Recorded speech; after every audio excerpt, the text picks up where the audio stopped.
Francesca Fiorentini actually had Cenk on, and apparently, from what I was reading in their comments, because this was going live before I brought this up, yeah, it seems like she actually called him on the carpet. So this might be one of the most interesting interviews that we're going to get with Cenk. And this isn't even the first one.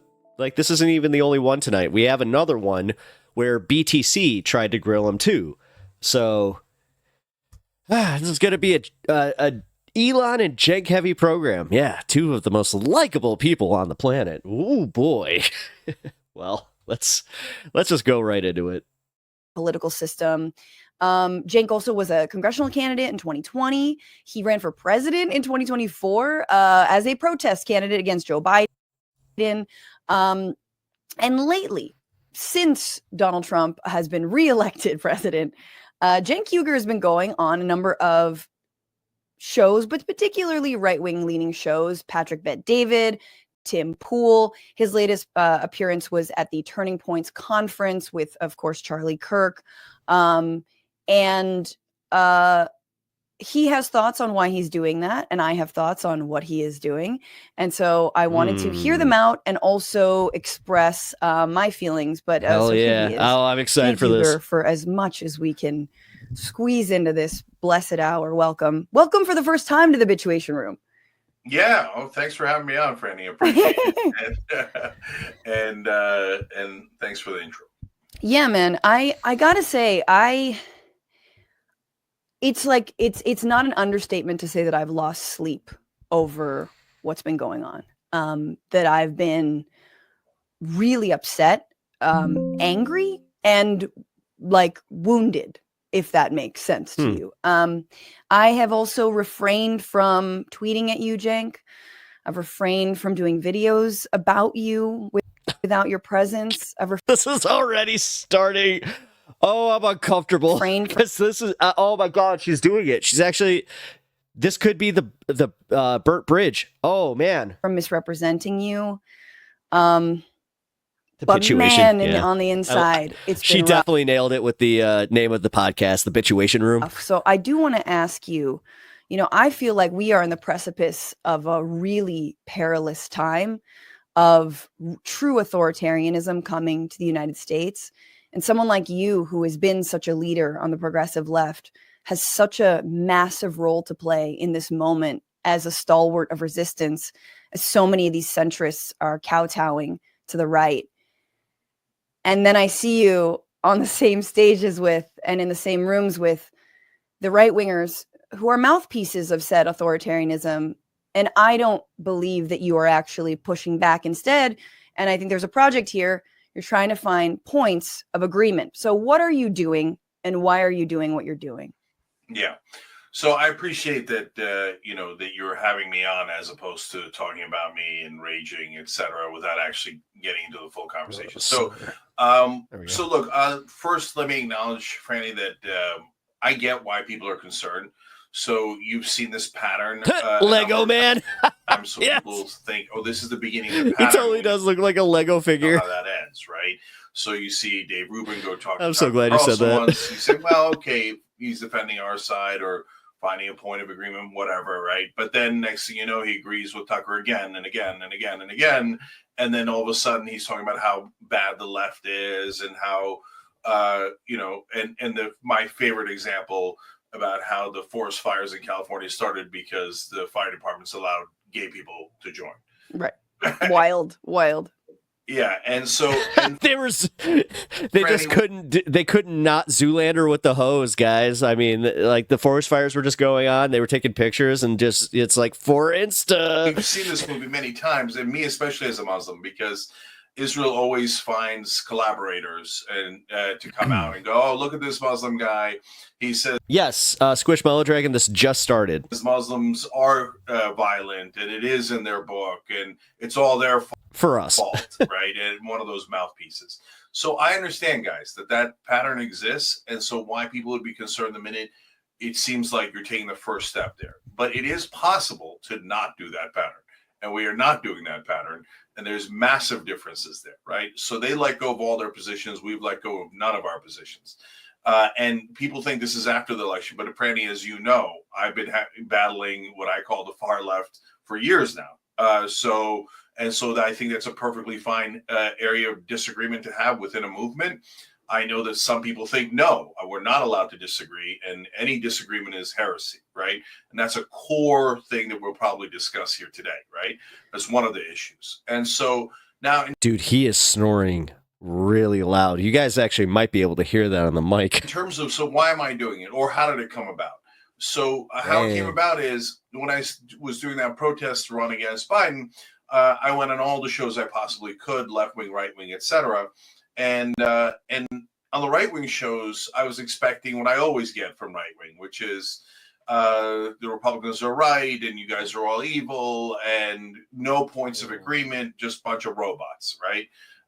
And what I started to see was they're not as robotic as we thought they were, right? And so there was like these flashes of like, wait, they actually genuinely hate Mitch McConnell.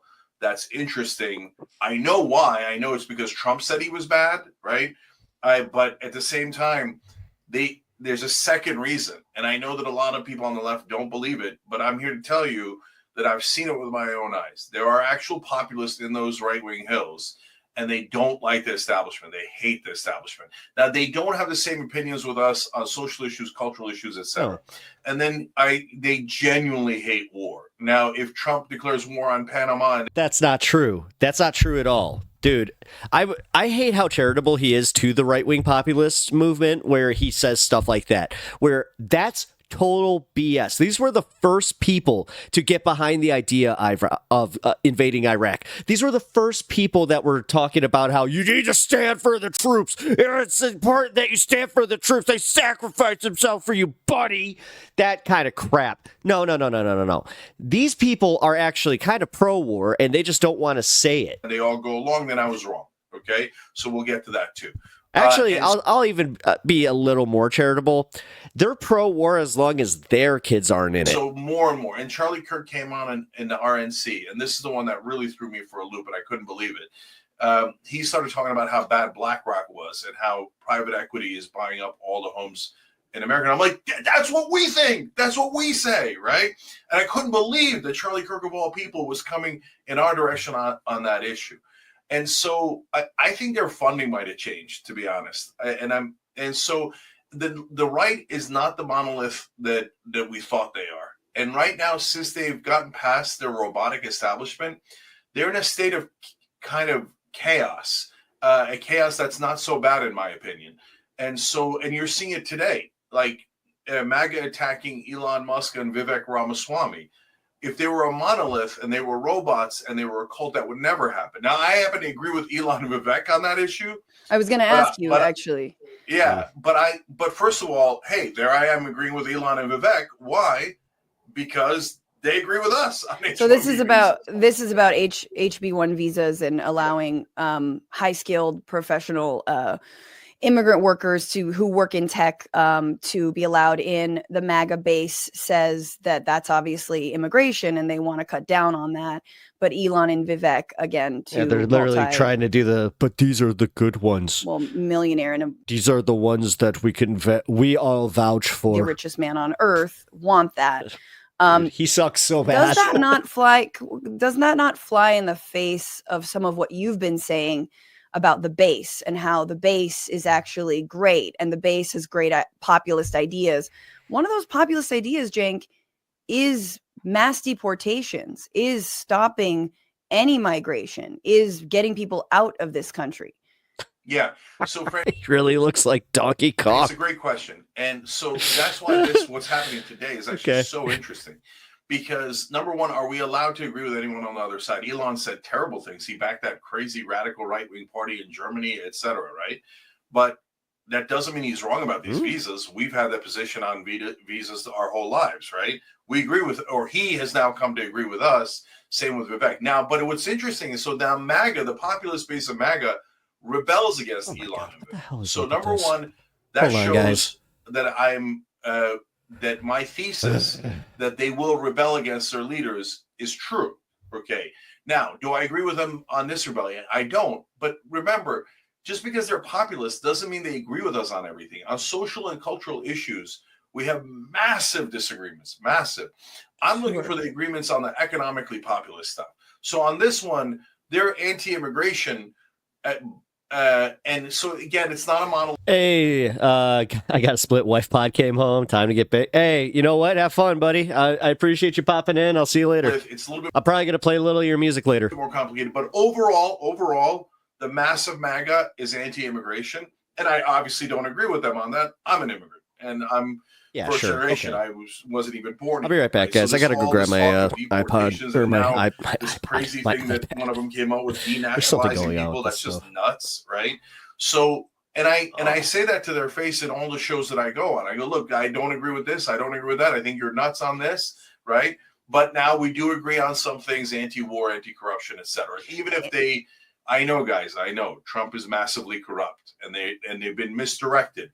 But within that chaos of the right wing, interesting different coalitions can break out, as you're seeing today with these different coalitions within MAGA. Yeah. So imagine if we had, look, this is really wild, right? But you've got to take a first step to be able to get to this ultimate conclusion. Imagine if we had voting blocks that weren't strictly Republican or Democrat or strictly MAGA or not, and we could then join the voting block, in this case with Vivek and Ilan, and protect these visas, right? Or in another case, we could join the populist right-wing bloc and prevent a war. Again, those are like huge dreams. I mean, I think it's sort of a deal with the devil either way. I do want to just step back. I want to step back from the news a little bit and truly understand what you believe you are doing and who you believe you represent. Just really briefly, who you believe you represent when you go on these shows. You say we a lot, and I'm not sure who you are referring to when you say we. Is it yourself? Is it you? And is it Anna and you and Anna? Is it all of TYT? Is it the broader left? Who do you think you represent when you go on these shows to make the case about how there's commonality? Yeah. So great question again. So first off, for folks who don't know, Young Turks is the flagship show of the TYT network. So the TYT network is the whole left. So Franny's on the TYT network. This show's on the TYT network, and at least on the podcasting side. And so Franny is to the left of me on many issues. So is Jordan Ewell. So is so many other people, right? And so I never block anyone from stating their opinions. And I like that we have the whole range, right? And in the past, we've had David Pakman as part of the net, like the YouTube network broadly. But who's the we, Cenk? Who's the we? You've said these things before, and I have thoughts on them. But who's the we? So that's TYT. TYT is that whole spectrum of left wing thought. And as you know, Franny, we debate on the show all the time. We don't. We really like. I just want to be fair. Like, we don't. Because if we did, we would have had this conversation many, many times, but we don't. Number one, I am not the main host. Anna Kasparian is. Number two, I am rarely the fill-in host. Jordan Ewell has been filling in quite frequently. Number three, when I do fill in as a host or as a guest, it depending on the story is when we can actually sometimes maybe squeeze in 1 or 3 minutes of debate, but we have to keep it moving. That is the job. The job is to do the news. It's to get to all the different things. So I just want to say that it's very unfair to say that these debates have happened on the main show. Certainly not with me, maybe once around trans issues, but I want to leave that aside. Who is we? Who are you saying when you say we? Okay, but let me address that real quick. But yes, but I've gotten into so first of all, we do the news, so we debate within that news story. Is it a shorter period of time? Yes. Sometimes I'll do longer ones. I did a longer one with Jordan Ewell and Jules I'll give you that, Brian. You can totally tell when he's telling the truth, and at least in his mind, and when he's deflecting and denying, he's blinking. And here we are within the network, etc. That actually makes sense. That's TYT is the left in general. Young Turks is the flagship show. That's me and Anna. And so I would say that we, as in me and Anna, are maximum populist, but not maximum left, right? So I am maximum left on some issues, but not all issues. And so those are two different political spectrums. There's a left-right spectrum and the establishment populist spectrum. I mean, I now see Emma Vigeland defending the establishment, which is mind-blowing. All right, I want to leave that aside, but I just want to, because I really want to talk about what you are doing and what you believe you are doing. And I want to just explain, by showing.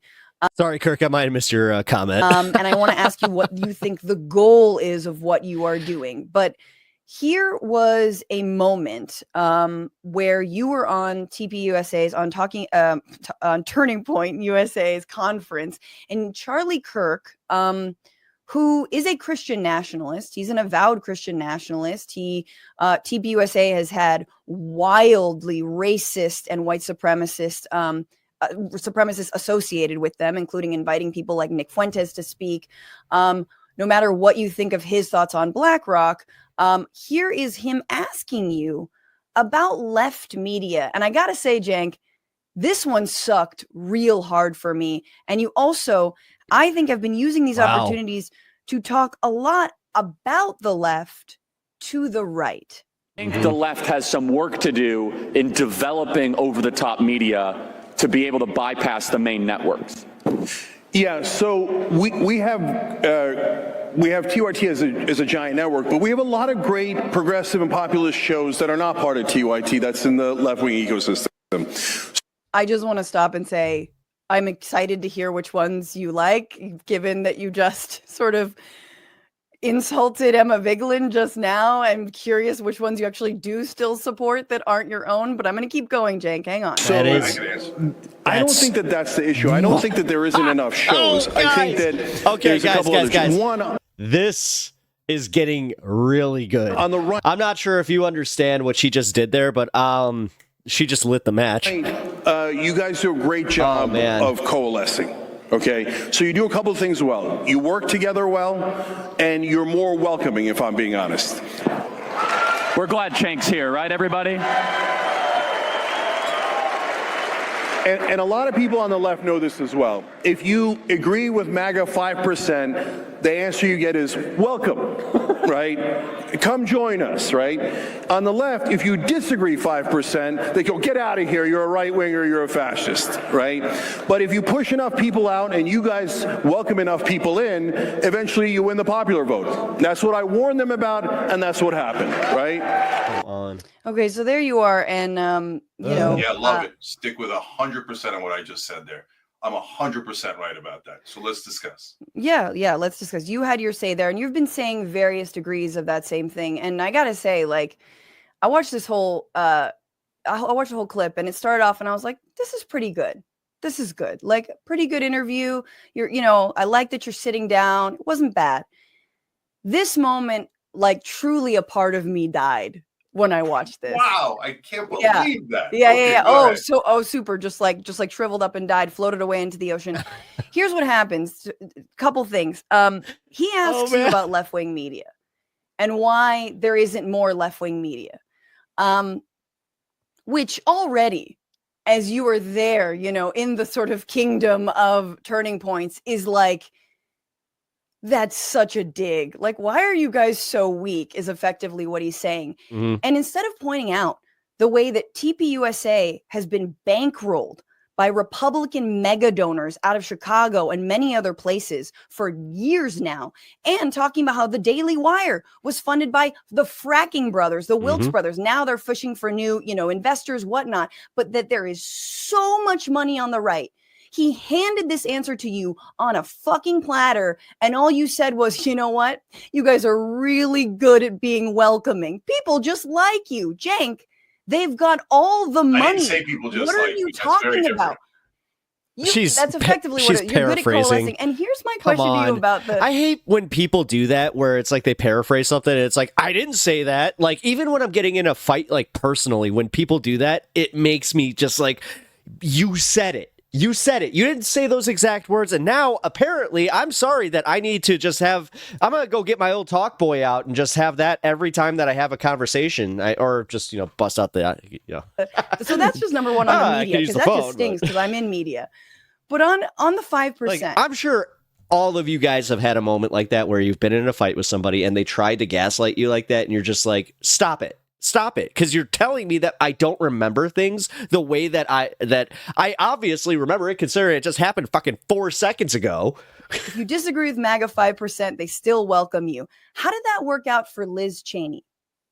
Yeah. I have a friend that actually argues a lot like Cenk. Look, is there a part of MAGA that'll push you out? Of course. That's what we know MAGA for. When do they push you out, Cenk? When do they push you out? Largely when you disagree with Trump. Exactly. So listen, this is the thing that it's the unspoken thing that you're never saying, that ultimately it's all hunky-dory. Elon can tweet back at you. Vivek can listen to you. But if you defy Donald Trump, the God Emperor, you're kicked out of the castle. And no one's defending Liz Cheney. Screw both their castle and the other castle. But Liz Cheney voted with Donald Trump. I mean, I'm noticing the sweat. 98% he looks of the like time, he's uncomfortable. And just the 1% when she was like, hey, you know what? You can't do a coup on this country. And Adam Kissinger, and they were gone. So miss me with this 5% BS, yo. So, all right, Franny, a whole bunch of things here. So, number one, you're right. That's definitely how Turning Point started. Daily Wire certainly started that way. I don't know what their current funding is, but they seem to have a lot more funding than any of us do.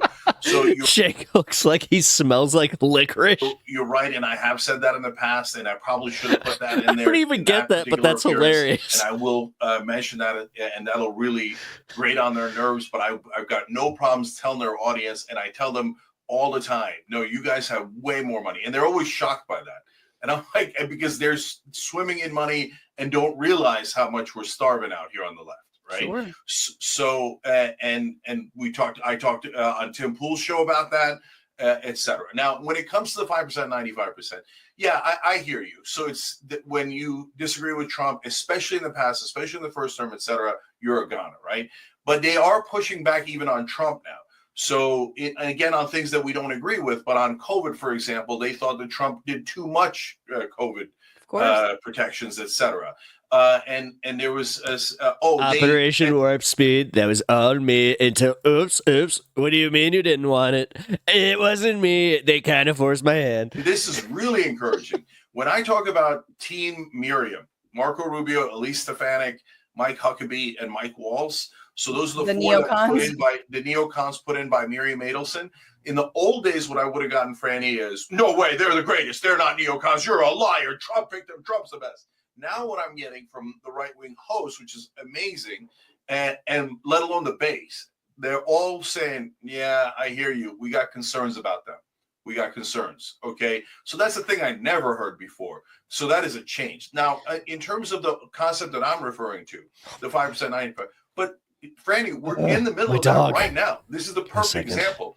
So I started the largest progressive network. I've given, dozens of... Sorry about that, guys. I have a 13-and-a-half-year-old lab upstairs, and she's been having some bladder issues, so I'll be right back. Progressives opportunities they didn't have before. I started Just Democrats, et cetera, et cetera. The minute I disagree, like 5% on trans issues or crime, everybody's like, right-wing, fascist, right-wing. Almost every show is saying that. Almost every show. So you're telling me that you don't push people out? You're pushing out the movement overall. At least the online left movement seems to be trying to push out the one network that has helped progressives more than any other network, and it's not in dispute. But my God, we have 5% disagreement. So tear it down. This is the destructive extreme left that I honestly that portion. That kind of destructive attitude is poison. It's not just poison to us, it's poison to our chances of winning because we keep pushing people out. We keep pushing people out, and then all of a sudden we lost all the swing states and we lost the popular vote. I'm trying to get our side to wake up, snap out of our hypnosis of we hate, and we hate the right wing, and they're all white supremacists, and they're all racist, and they're all sexist, and we hate, and we never go in the room with them. We hate. What the hell happened to us? And no one's allowed to disagree. We're now authoritarian. No. Wait, I Cenk, rebel. Can I just clarify? I will never allow the left to be authoritarian, and this idea of just hating the other side is poison. You know what's so funny about you calling the left authoritarian is that you think the left has power. Like I love that you think total nonsense. we are on the precipice of real authoritarianism and real fascism. Yep. And you believe that the online left are the authoritarians? I mean, I don't honestly. He's doing the Elon. He's mad at the comments. He's mad at people like me making fun of him. I don't know how to tell you.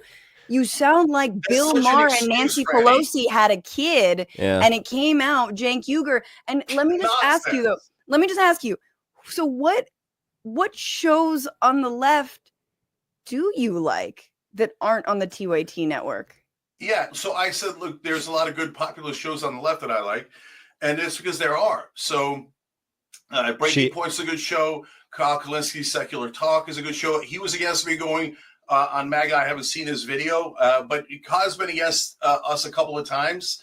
But I largely didn't hold a grudge on that. But wait, let me just stop you. Let me just stop you. First of all, you had a great conversation with Crystal Ball. I think she made some really good points to you on, I think it was on Breaking Points. Kyle has, I think, been very disturbed, especially by your appearance with Charlie Kirk. But what you just said there, they've been against us. Mm-hmm.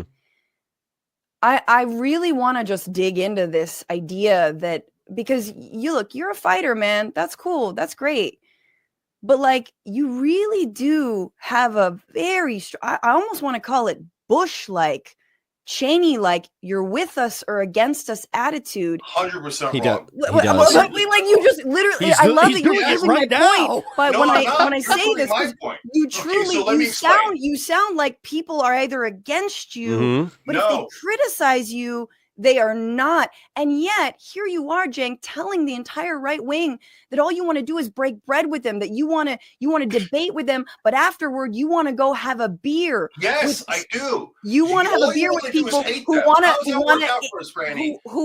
put people in mass deportation camps. They want to deport. You think we're going to get put in camps? You sound all right. Anyway, you think I sound crazy? They're starting with Chinese people. That's my fucking family, dog. Like, what are you talking about? That's such an excuse. Okay. What? Oh my God. No, they're going to start with Muslims. They're going to start with my people. Okay, if they start at all. No, he's making an excuse so he can go have a beer with a fucking white guy that's like, oh, hey, look, I had a good performance on your show. So stop hiding behind vulnerable communities. He didn't take any money, but I wouldn't put it past him to say that Charlie Kirk donated to TYT. Hiding behind vulnerable communities. Yes, you are. You're using them as human standing shields. in front of vulnerable communities. Cenk, No, you're what not. are you doing? What are you doing? I'm in front of vulnerable communities. I'm the most endangered, Franny. By tweeting at Elon Musk? Please, don't help me. Come on, so Cenk. This is so sad. That's so sad. Let's take it down. Let's simmer down. No. Simmer down. I'm asking. Let me just ask you, real, honest to God. Wow. You already said 12 things that I need to respond to. Can I respond to them? No, I want to ask you this one question. Of course not. Let's talk about you going on these shows. Just simmer down. Let me ask you one question. Imagine if Kamala Harris had won. Okay, she wins. She wins the popular vote. She wins.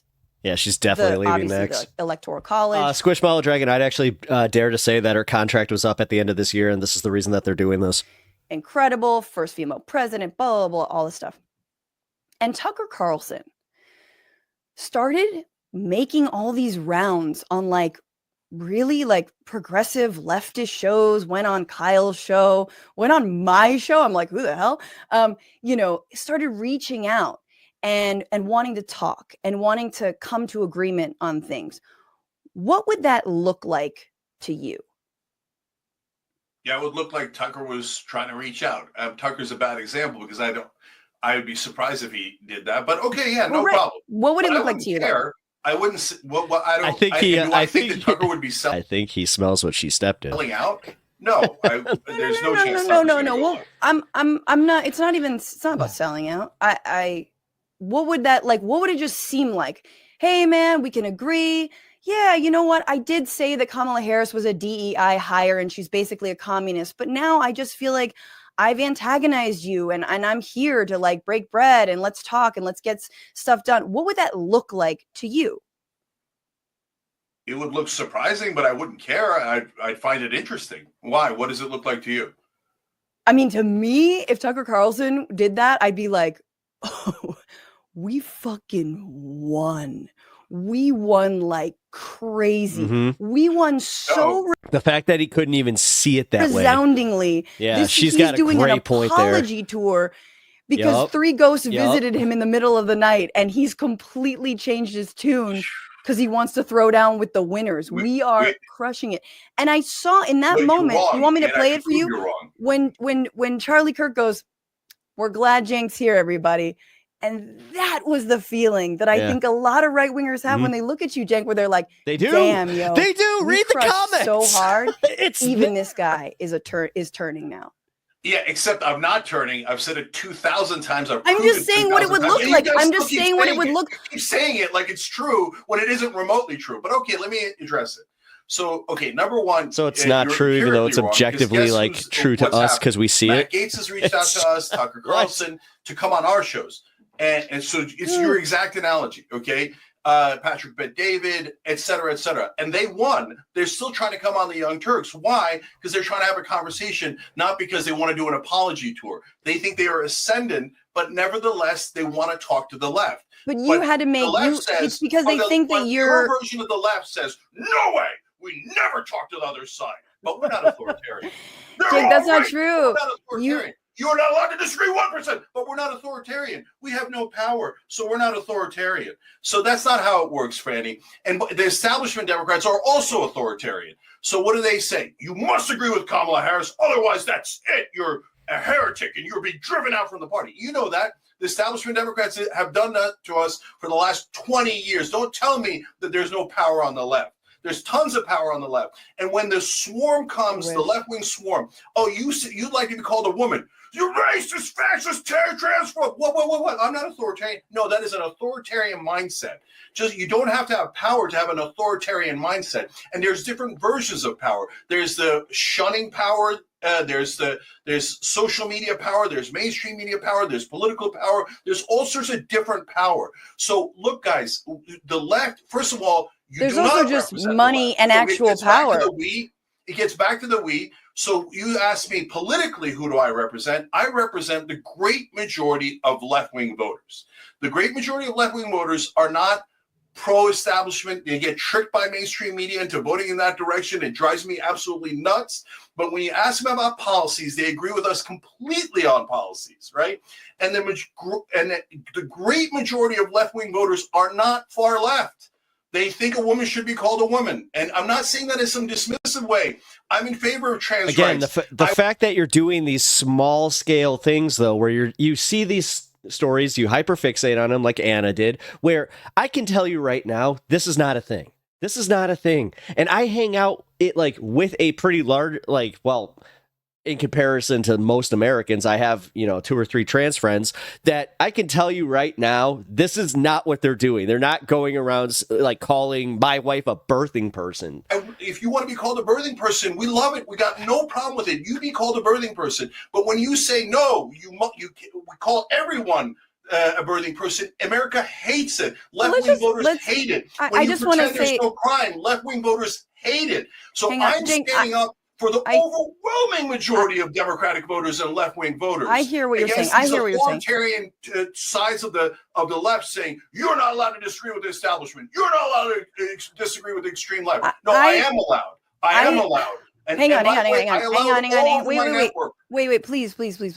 I don't want to lose the forest for the trees here, truly. Cademan, welcome to the stream. Cenk is actually finally getting called on the carpet by Franny, and I'm just positing my take on this. I think that I think that she might be done with TYT. Her contract may be up, and this was the see if she wants to renew situation, especially after everything that's been going on with Cenk. But she's asking Cenk just point blank, why is he capitulating to the right? And he is kind of pushing back really hard. And you could tell this is triggered right here. I hear what you're saying. He is upset. I know it can feel online like a circular firing squad. I understand. Billion %. Hang on. Yeah, this is boomer brain though, dude. Every time. I know it does. So I come from movement backgrounds, right? I've been in many spaces since the global justice movement in the early 2000s, then the anti-Iraq war movement. I've been in a lot of organizing spaces. I have been in more organizing spaces, far left spaces than I have in campaigns, political campaigns, for example. Oh, thank you for pointing that out. Cool. I'll turn my latency down then. So I know those spaces very well. I know we can often over-police one another. I know we can tear each other's throats out. I absolutely concede that. I do agree with that. At this moment, sad to say, that's not the biggest fish we have to fry.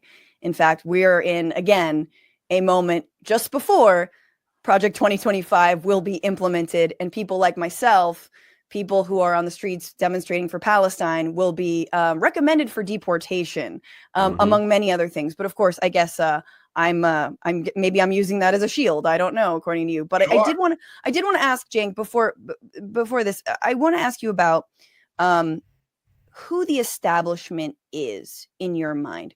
Who is the establishment and who is not the establishment? Great question. That should be better. So, Nancy Pelosi, Joe Biden, Kamala Harris, Pete Buttigieg, Gavin Newsom, all the corporate Democrats who take corporate PAC money, serve their corporate donors 100%, lie to us 24/7, never intend to do. Let me know if it keeps freezing up in the next 5 minutes. And if it does, then what I'll do is I'll just reset it on Twitch side. Any progressive policy positions, never intend to do any Democratic policy positions that they state in campaigns, and are backed by the liars in mainstream media, really? pretending that they're on our side when they're Here, playing give me a good sec. cop, bad cop with establishment Republicans and robbing us blind on behalf of their donors. Do you think that Donald Trump and Elon Musk are establishment? So they're complicated. The reason they're complicated is because they act like the establishment. They do the same robberies, the same corporate tax cuts, but they are pretending to be populists. And that's why I've called Donald Trump a fake populist hundreds of times, right? And I've called him a fake populist on right-wing shows. And I've said, hey, watch out for your own donors on right-wing shows, right? And so, but they're not part of this the machine that was the Borg. Mitch McConnell and Joe Biden were the co-captains of the Borg, and that machine was unstoppable, and that machine was maintains corporate rule, and that's my mortal enemy. Cademan, could the problem be on my side? It could be. If it's still happening, it could be on your side.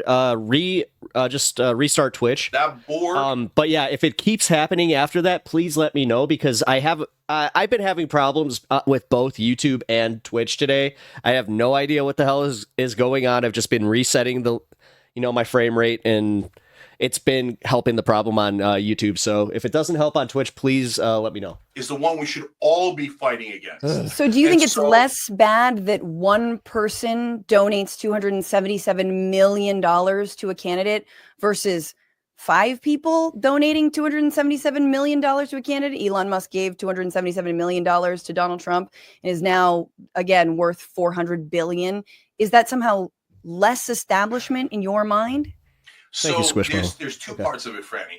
One is they at least talk the populist game, and the advantage of that is that also spread through the right-wing base. That, hey, them faking populism, remember, the people that are hearing that message don't realize it's fake, right? Mm-hmm. So they're talking anti-war, they're talking anti-corporate. You see Tucker Carlson talking anti-corporate. You see Steve Bannon saying we should increase corporate taxes. That doesn't mean Steve Bannon is an angel, but what it does mean, or anywhere near it, but what it does mean is that idea of populism and anti-establishment, et cetera, is spreading throughout the right wing. That is an amazing opportunity for us to actually coalesce on economic populism that they now believe in, even if their leader doesn't, right? So that's point one, and it's super important.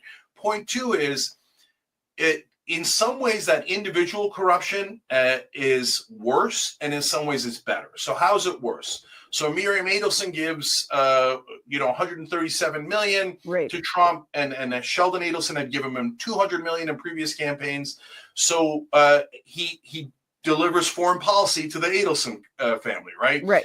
Moved our embassy in his first term. Now he's thinking about allowing the annexation of northern Gaza and the West Bank. And you saw me fight tooth and nail against Trump because that's what I was really, really worried about, that he's going to go and be extreme and radical to serve his top donors. On Elon, he handed all of domestic policy to him. So that's how it's worse. How in the world could it be at the same time a little bit better? Well, the way that it's better is that it's not a machine, it's chaotic. So it's one guy here and another person there, but the other person disagrees with Miriam. And then Trump doesn't quite know what to do, and he listens to the last person in the room, but he also kind of listens to his base. We've got chaos there, and chaos is way better than a machine. Hey, Cademan, I think it's on your side because I'm having multiple reports that it's definitely not. I mean, I don't know what's going on because I reset my stuff. Sorry about that, man. I'm sorry. Ruthless. That sucks. Just steamrolls you. So I think that's worse than the McConnell-Biden era. Nothing. Okay. I do want to talk about the McConnell-Biden era and establishment a little bit more, but just on that, I feel like my very first question to you is, well, what are you doing? I feel like that's the most cogent answer I've gotten from you that I could sort of get on board with, which is exploit the chaos to turn MAGA against Trump. Okay.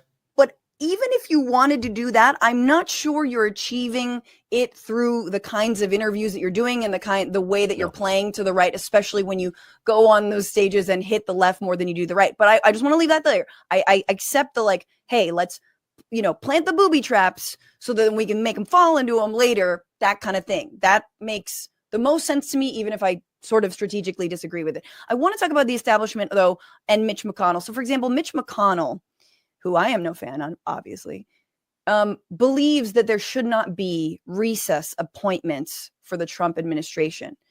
Would you say that that is establishment, ergo you are anti that and anti-establishment? Mitch McConnell is against recess appointments. Yes. So that one's a super tough one because sometimes the establishment will block something. Like if Bernie was president and he wanted to put in Stephanie Kelton as Treasury Secretary, I actually would disagree with that. But I put that as an example. The establishment would say, no way, and they would block it with everything that they have. There is a scenario where I would say, Bernie, do a recess appointment, right?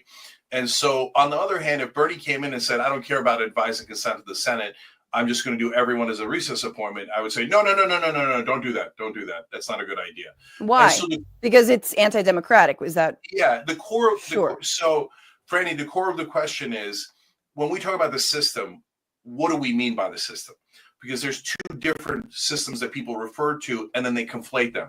The system we want to protect is democracy, the Constitution, civil rights, etc. That's the system that we love and believe in.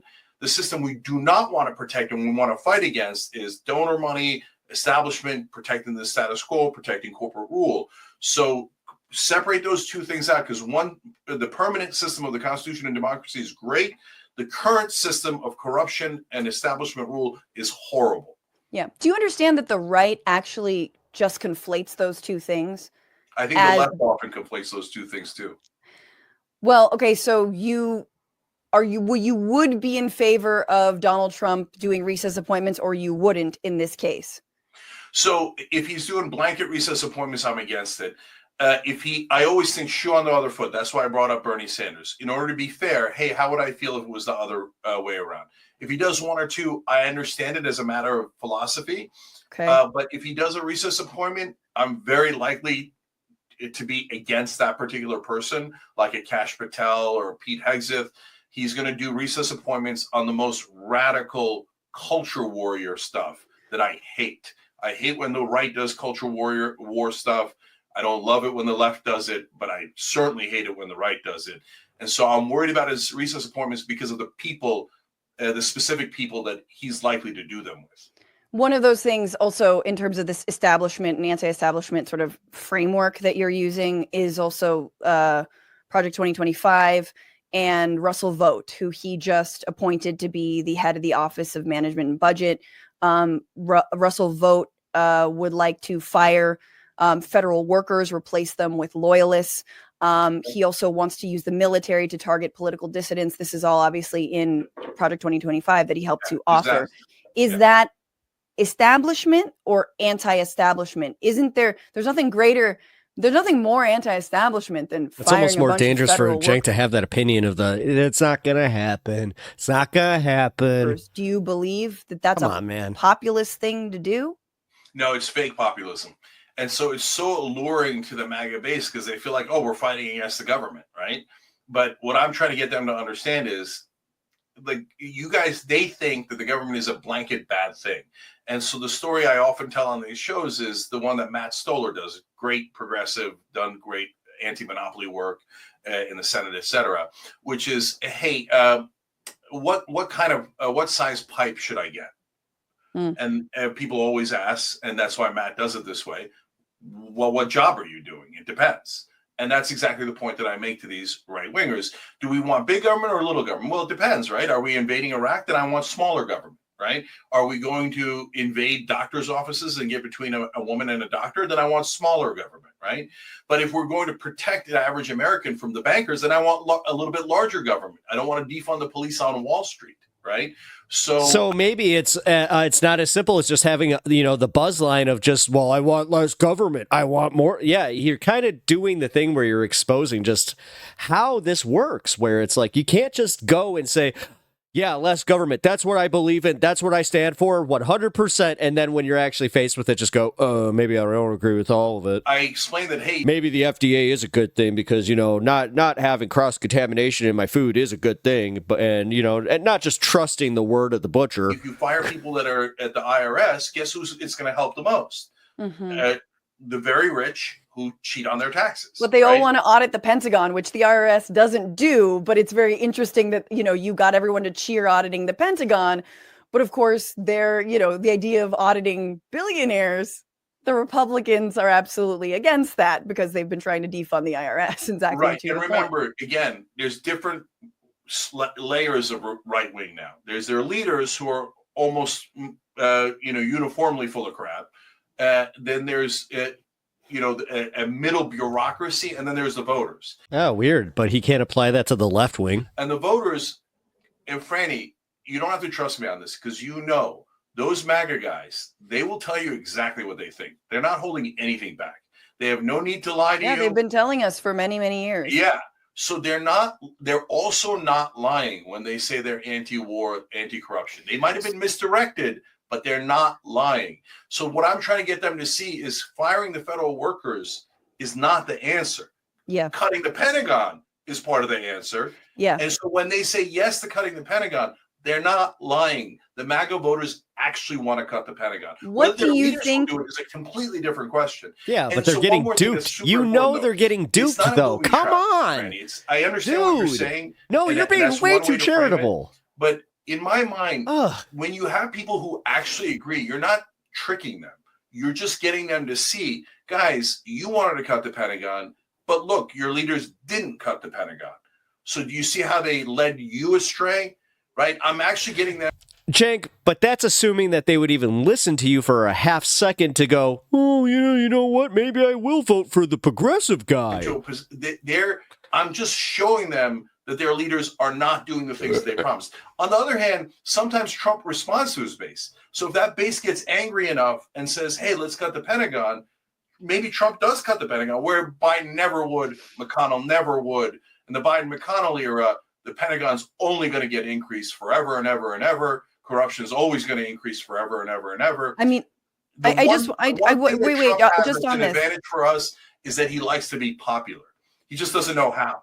Sure.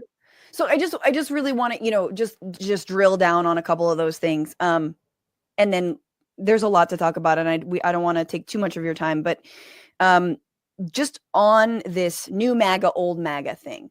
I've heard you say new MAGA as you talk about anti-corruption, anti-war. Cenk, they were like that in 2016, man.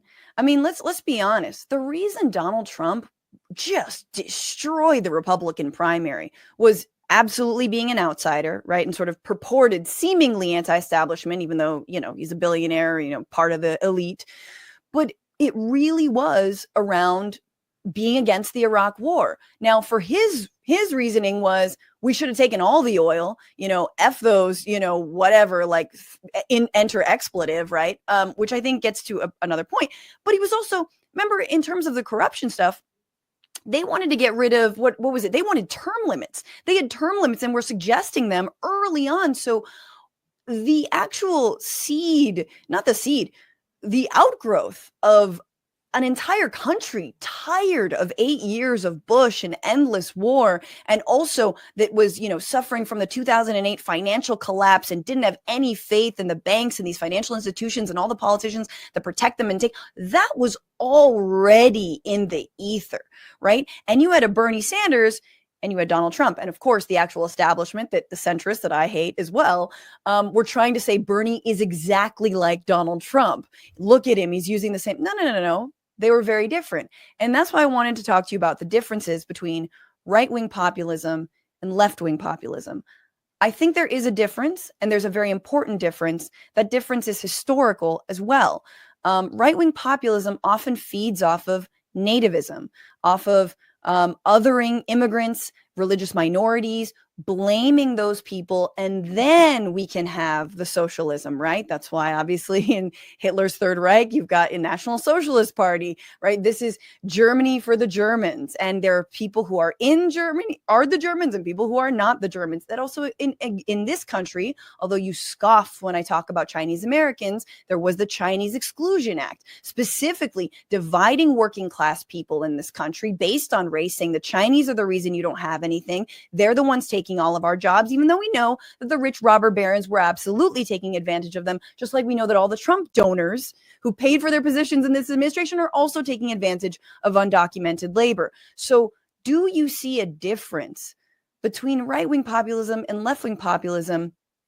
And are you not barking up not just the wrong tree, but a very, very dangerous one? What are you talking about? You're not blocked. Yeah. So, no, I think there's a massive difference. And so first, let me just really quickly address what you said about the Chinese. So the Chinese were the only nationality ever banned from America. Trump considered a Muslim ban, but didn't actually execute one. The Chinese were actually banned from America for a long time. So I know all about racism against Chinese, and obviously that also sprung up during COVID, et cetera. But I just in that heated moment there, I was saying that the Chinese, are maybe third or fourth in line these days. Muslims, and not from what they're talking about. I mean, I'm just looking at what they're saying, which is like this would be the easiest group to sweep up. Like I'm just saying, not like Chinese immigrants who've been here for decades. No, yeah, I understand. That's why I said that. I didn't just pick it. He's literally doing the shit in one hand and hope in the other. See which one fills up first. Chinese. I literally just looked to what they're talking about. Not realizing that it's going to be Franny's right. He said this. You do agree. What the hell, man? What is with this new charitability where he's just like, Trump said it, but is he actually going to do it? I'm worried You agree that there is a difference between left-wing populism and right-wing populism. Yeah. So now let's get to the core of it. So there's left-wing and right-wing populists on social issues disagree more than we disagree with the establishment. The establishment is generally like, we don't really care if you're Chinese, Muslim, whatever. The only color we care about is green. As long as we let us rob you from here to eternity, I'm good with it. We'll allow, Peruvians to rob you, Jews, Muslims, Christians, everybody can rob you, right? And so... And the establishment is, again, just... Biden, Kamala Harris, McConnell, everyone who takes corporate donations and serves corporate donors. Okay, but not Donald Trump because he doesn't take corporate, except for all the corporate money he's taking. But he's different. Okay, keep going. Okay, Wait, I'm just trying to understand who the establishment is and isn't. Corporate back money. I mean, how many times can I call him a fake populist before you believe me? Okay, so. But you're also trying to have it both ways, where you're like, but he's not a populist. See, this is why we're so popular. So that's why, this is not. You can't make blanket things like, in my opinion, never talk to them. They're all racist, etc. I never said that. I never said not to talk to him. I never said that. Hold on. Or they're all lovely and they've all turned and they're all amazing and are going to agree with us. No, of course not, right? So, but on economic issues, we agree a lot more, way more. And that's super important. And so, and you know what it is, Franny. They're using the culture wars, in my opinion, to create a wedge between us. That's why they're called wedge issues, to get us to hate one another instead of realizing that the problem isn't to our left or right. It's up, look up. The problem is up, Sure. right? And so but right-wing populists on that nativist strand that they have, which is real, yes, it's scary and it's super wrong-headed, and it does put us in the line of fire. So when Steve Bannon, he says both of those things. He says tax the rich, increase tax on corporations, and then he says my favorite book is Camp of the Saints, where the hero murders all the immigrants that are coming into France, right? So virulently anti-immigrant, right? And so I don't want to empower the Steve Bannons of the world and the Ann Coulters of the world to do their crazy stuff, right? That is anti-immigrant, anti-my family, anti-me, anti all the people we care about, the American people, the left, everyone, right? But we get to fight them on that, Franny. We don't have to say like blanket Steve Bannon is great, Charlie Kirk's great. No, and I've been so clear about this. So you think you've been fighting? You think you've been fighting them? Yes. Oh, on the issues we disagree on, hell yeah. No. And so I got into a fight in trigonometry over in that show over trans girls in high school sports. And they're outraged by it, and they're like, "Oh, what if your daughter comes in second place in cross country?" I'm like, "Who gives a crap, right? What are you guys are going to check the genitalia of millions of kids because you're on this like transphobic like mania, right? Just settle down. These are culture wars. They're dividing us. Stop letting them divide us." I think one thing that's really hard, and this is just in general, like we can talk about trans issues. I actually want to. Yeah, Brian.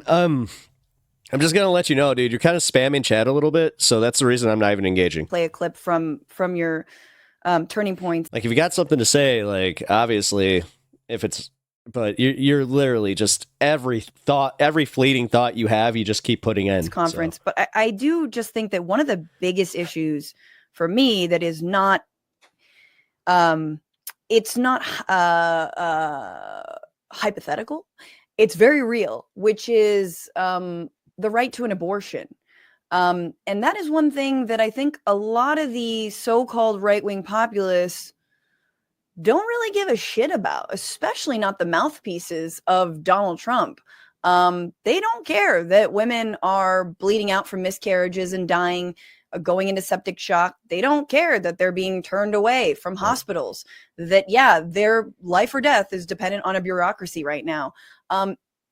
That seems like a difficult thing to find a so-called middle ground on. And I feel like we're just sort of ending up with this hypothetical discussion rather than talking about the actual people who are dying literally right now as I speak. So, Franny, number one, you can't find a middle ground on everything. My idea isn't that we're magically going to kumbaya on every issue. That's crazy, right? Okay. So that's why I keep saying thousands of times, when we disagree, we fight. And the good news is, but I don't want to get a beer with someone who thinks that I should, go into septic shock instead of be attended by a physician. Yeah. So I know that this is the thought that's. I'm very happy for you, Brian. You know what's hella funny is that I can actually smoke and stream at the same time. Very cool. Breaking a lot. Apparently, you also don't understand how TOS works. People's minds, but you should. So please let me explain why. Okay. So it's so easy for both. For anybody that's not in the know, smoking directly, like actually doing like you can do vapes, I know, but anything else, if you do it directly on camera, then you're breaking TOS. Sides to say no, that their way of thinking is so antithetical to what we think, so wrong. Also, like I said, man, like you're spamming chat. So again, if you want me to engage with you, then just kind of, I don't know, hold off and put the real important comments out there. That I will never have a beer with them. I will never talk to them. And every time I see them, I'm going to say racist or sexist or some sort of charge to show my moral superiority. But hold on. Remember, they think their radical right is saying the same exact thing to them. to Patrick Bet-David, to Charlie Kirk, to everyone who hosts me. They're like, Cenk called us fascist. Cenk believes trans girls should be allowed to compete in high school sports. And Cenk is a radical on this, and Cenk is a radical, and he thinks he's a Muslim, and he's this, and he's that, etc. So they say, don't have a beer with him. Don't talk to him, right? So, but that's exactly how we get siloed. And instead of having conversations and realizing, yes, we massively disagree on 60, maybe 80% of issues, but for Christ's sake, on some of the most important issues, that 20 to 40% where we agree on economic populism, we never get to an agreement, and then the establishment laughs their ass off at us. Sure, but Cenk, because we got them to hate each other. If your 5% of disagreement with me is I don't believe you should have equal rights under medical law, I can't. Then you don't engage. You know what I'm saying? Like, fuck you. You know, not exactly. wait, hang on. It's not fuck you. It's I'll see you when I beat you. Do you know what I'm saying? And this is to me what left-wing populism is about. This is what Bernie was so good at doing. He would never throw anyone under the bus. He would always remember black, white, gay, straight, Muslim, Jewish. Like, he kept on going, and he'd be like, when's he going to finish this laundry list of people he wants to bring on board to the political revolution? And it was brilliant, and he never forgot to do it. And he never caped to the right or the right-wing framing. He said, yes, he might work with Trump on some labor stuff. Did Trump want to do that shit? Of course he didn't, right? Did Trump vetoed a bill that he finally got passed to not sell Saudi Arabia weapons when he finally reached across the aisle? Everything you're talking about, it's all fine, but we're like little insects bumping up in a fucking diorama because at the top is goddamn Trump. And if you don't kiss that ring, then you're absolutely nothing. And so to me, I'm like, I will beat the right, but I will win back these voters, but I will win them back with ideas, with plans, with real policy. And yes, of course, with making our movements and the left welcoming and absolutely doing all of the things that, to be honest, the right doesn't do, because you are absolutely off your shit if you think that the right and left are equally hateful. And that's what I'm hearing from you, that you think that somehow the left and the right, they both hate equally. He needs to go back and see some of like his clips and just be like, okay, yeah, maybe I have been going a little too hard. Like, just look at the Jake's giving. Turn people, both of them believe that some people don't deserve rights. And I want to play this because this was a very awkward moment. I'm a stand-up comedian. Things that are wrong. No, Bernie agrees with my positions 100%. Wait, so who? What you described about Bernie is exactly me. And so that's why I'm like, what Bernie... Are you really going to monkey dance me right now? Has the same positions as me, the same idea. Say something funny. I came here to laugh. The same framing. Listen, this isn't called high on comedy. In fact, he's agreed with Elon Musk on cutting the Pentagon in the exact same way. That's just an aside, my friend. And yet Bernie's an angel and I'm the devil. Like, that's crazy. No one's saying that you're the devil. That's crazy. Bernie actually builds. He's not making the rounds. He's not making the rounds and not pushing back. He's not pushing back. He published an op-ed in Fox News today. He makes the rounds exactly like I do. That's exactly like I do. Good. No, I think that's important. But honestly, Cenk, file your nails or something, because this was not good. This was not a good look during that conference. I want to ask you guys something. Do you believe that trans Americans should have the same constitutional rights as all Americans to employment, health care, and housing? Constitutional rights. Okay. Cenk, I'm a stand-up comic, so I listen to crowds regularly. I know when they are booing, groaning, or in this case, there is a whistle of disapproval, and I know when they are cheering. Now, let's play it again. They're not on board with trans people having the same constitutional rights. I want to ask you guys something. Do you believe that trans Americans should have the same constitutional rights as all Americans to employment? Well, Brian, I'm also in the middle of going through a segment. I know you're going through something, but I don't want you necessarily to leave, because we are more than willing to engage with you. But dude, here, real quick, just an aside. you had 1, 2, 3, 4, 5, 6, 7, 8, 9, 10, 11, 12, 13, 14, 15, 16, 17, 18, 19, 20 before 20 comments before somebody was actually like engaging with you in a conversation. It was just a bunch of like your brain farts essentially, and like I'm fine with that, man, but like dude, there's a fine line between spamming chat and also I am trying to be charitable to you and be nice, but you're also coming off a little unhinged, dude. I'm gonna be completely honest. Healthcare, and housing, constitutional rights. Do you want me to translate? You got like Well, maybe like a sixth of the Like, this is a good community and we are more than willing to help you, but if you're going to do something where it's like, yeah. audience. There's a couple people clapping very, very no. Okay. So, And then Franny, let's break it down. this is the best. Wait, this is the best part. You got to keep watching because it's the best that like not only you get hung out to dry on this, like, can we all agree, shtick that you're on, and they don't meet you, God, and then Charlie meets you with this Constitutional right to housing. Wait, I love it. Well, there is no constitutional right to housing. So then he goes like, wait a minute, not only don't I not agree with you on the trans people, because he never answered it. He's like, the fact that you don't give an F about me is actually is the reason I'm talking to you, so please don't start caring. actually, Oh, okay. I mean, dude, I don't know you personally. This is the ultimate parasocial thing where I'm just a streamer, but I do care about the well-being of people, and when you come into, my stream and you start talking about, the stuff that's going on with you, which is a lot, you're talking about, your sister, offing yourself, and then, talking about your girlfriend's mom and all that. Like, dude, you got a lot going on, and honestly, like, we're all here for you, but my biggest warning to you is don't get hostile. fuck your right to housing. And if you're going to, then yeah, you might. Anyway, and I know this might be it. that's not even what the Constitution says. It's just equal protection around housing, right? It doesn't say you have a right to housing. I wish it did.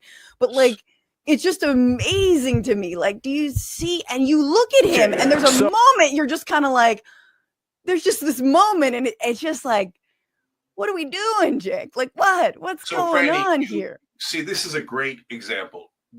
You're being so unbelievably unfair about that interaction. Mm-hmm. The reason I did that, Franny, and I knew I was taking a big risk, You were. is because I wanted to try to get some of them because I've done it on other right-wing shows and it worked really well. It didn't work really well this time. That's why it was a risk. But I challenged them on how trans people are like every American and they should have constitutional rights. Well, let's watch a little bit. Let's watch Yeah, whether you did it. Let's watch whether you did it. Did you do it or not? Let me finish, Franny. Did you do it or not? Important, and you're totally smearing me on a thing that is crazy. I'm playing you the clip. I'm not smearing you. I'm literally playing the clip. Jink, I'm playing the clip. Will you let me talk? I said I had the courage to challenge them on constitutional rights for trans people. You asked me to have the courage to challenge them. I did, and now you're attacking me for it. No, I'm not attacking. I'm not attacking you for it. I'm saying you have characterized this. Look at this. They didn't agree with you. No. I'm saying you're trying to get them to agree to constitutional rights. That's exactly what we should do. We should say trans people are just like every American citizens and they should have constitutional rights. I go and have the courage to challenge that audience to that, and then you want to make fun of it? Like I'm saying agree with you. What do you want? Do you want me to challenge them or do you not want me to challenge them? Make up your mind. It was a big swing. You agreed that it was a little bit of a miss. And I think, by the way, you're not exactly right about that either. So I was in the room. That was such a big swing. It was the fan from Super Smash Brothers, bro. 2/3 of them cheered. 1/3 of them clearly did not.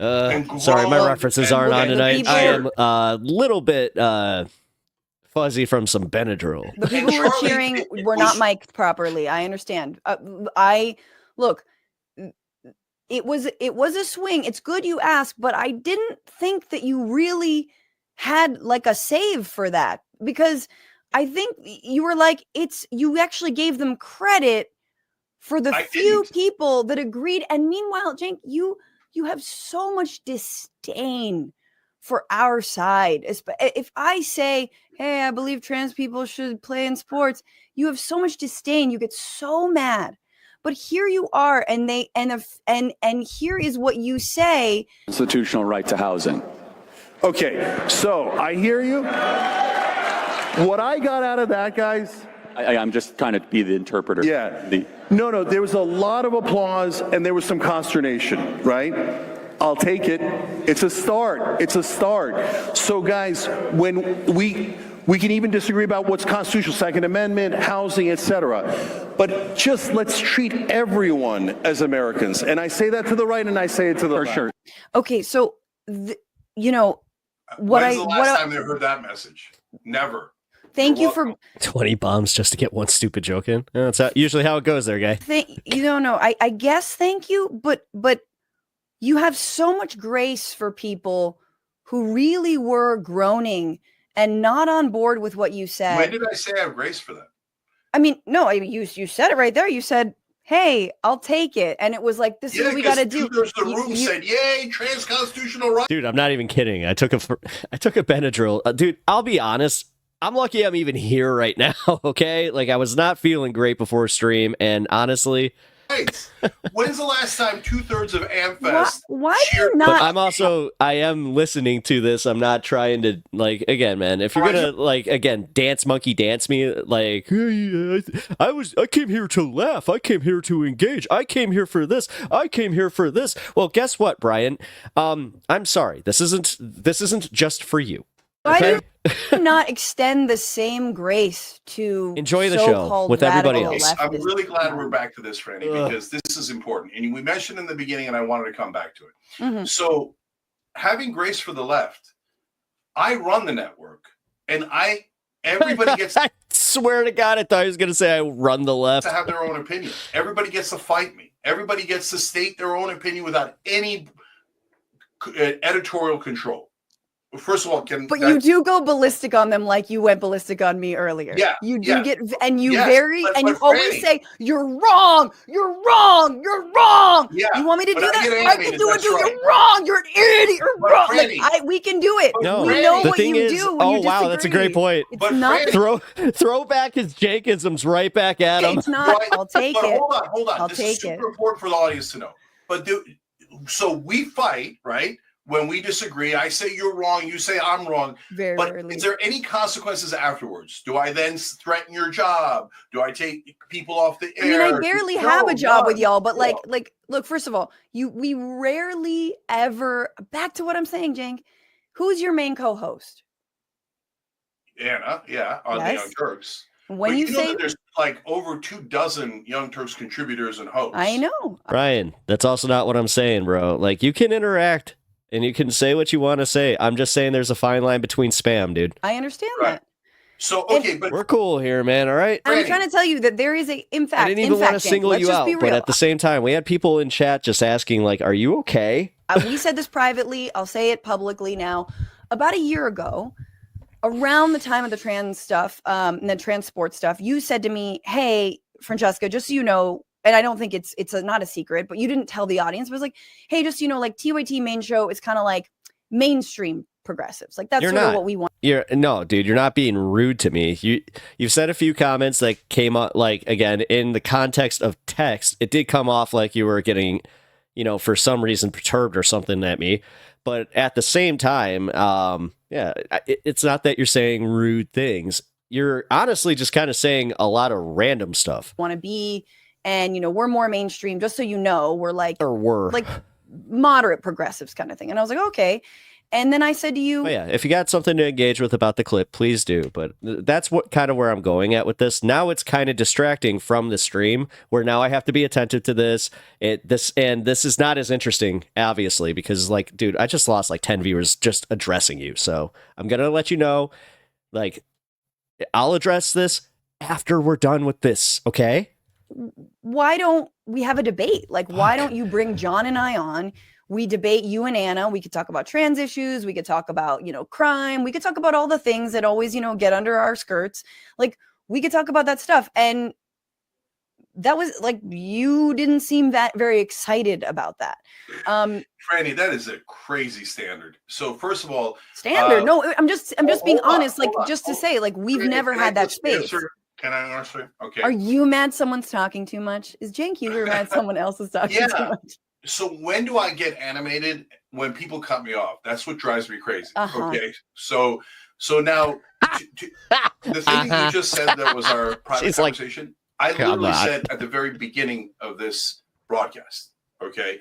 So I said populist establishment is one spectrum. That's a good point. He's not blinking as much. On the extreme end of populism. Left-right spectrum is different, and we're not on the extreme of the left. I said we're kind of in the middle, not the moderate BS that the mainstream media does, right? Oh, Joe Manchin is moderate. No, he's not. Joe Biden and Mitch McConnell are moderate. No, they're not. They're radical corporatists, okay? They've perverted the word, okay? So, but am I in the center of the left? Yes, I'm in the center of the left, and so is Anna. So, like, people catch feelings over that, but the polling shows it, elections show it, everything shows we're in the center of the left. And I'm proud to be there. I don't want to be on the far left. I don't think, but I don't block anyone from being on the far left. And we've had thousands of conversations. And the reason why I'm saying your standard is unfair is you're saying you and John were not involved in those debates, but I've had those debates on air and I'll have more. I don't care. I'm not shy about it at all. Do I look shy about debating or discussing? So if you want to have another one on the Young Turks, me and you at the 5 o'clock hour or whatever it might be, because 3 to 5. So I'm saying Pacific time. Everybody knows Monday through Friday, 6 to 8 p.m. Eastern, we do the show. And that's a news show. So we go through the news items, right? But now sometimes what we're doing is at 5 o'clock, we're having guests on for longer conversations. So if more progressives that are on the just as populist as us or somewhere else on the populist spectrum, but to the left of us on that spectrum want to come on, great. I believe in my opinions 100%. I'm here to defend it. That's why I'm on this show. So, but what gets me animated is when others say, no, Cenk, you are not allowed to have that opinion. I give everybody the space to have their own opinion, and I run the network.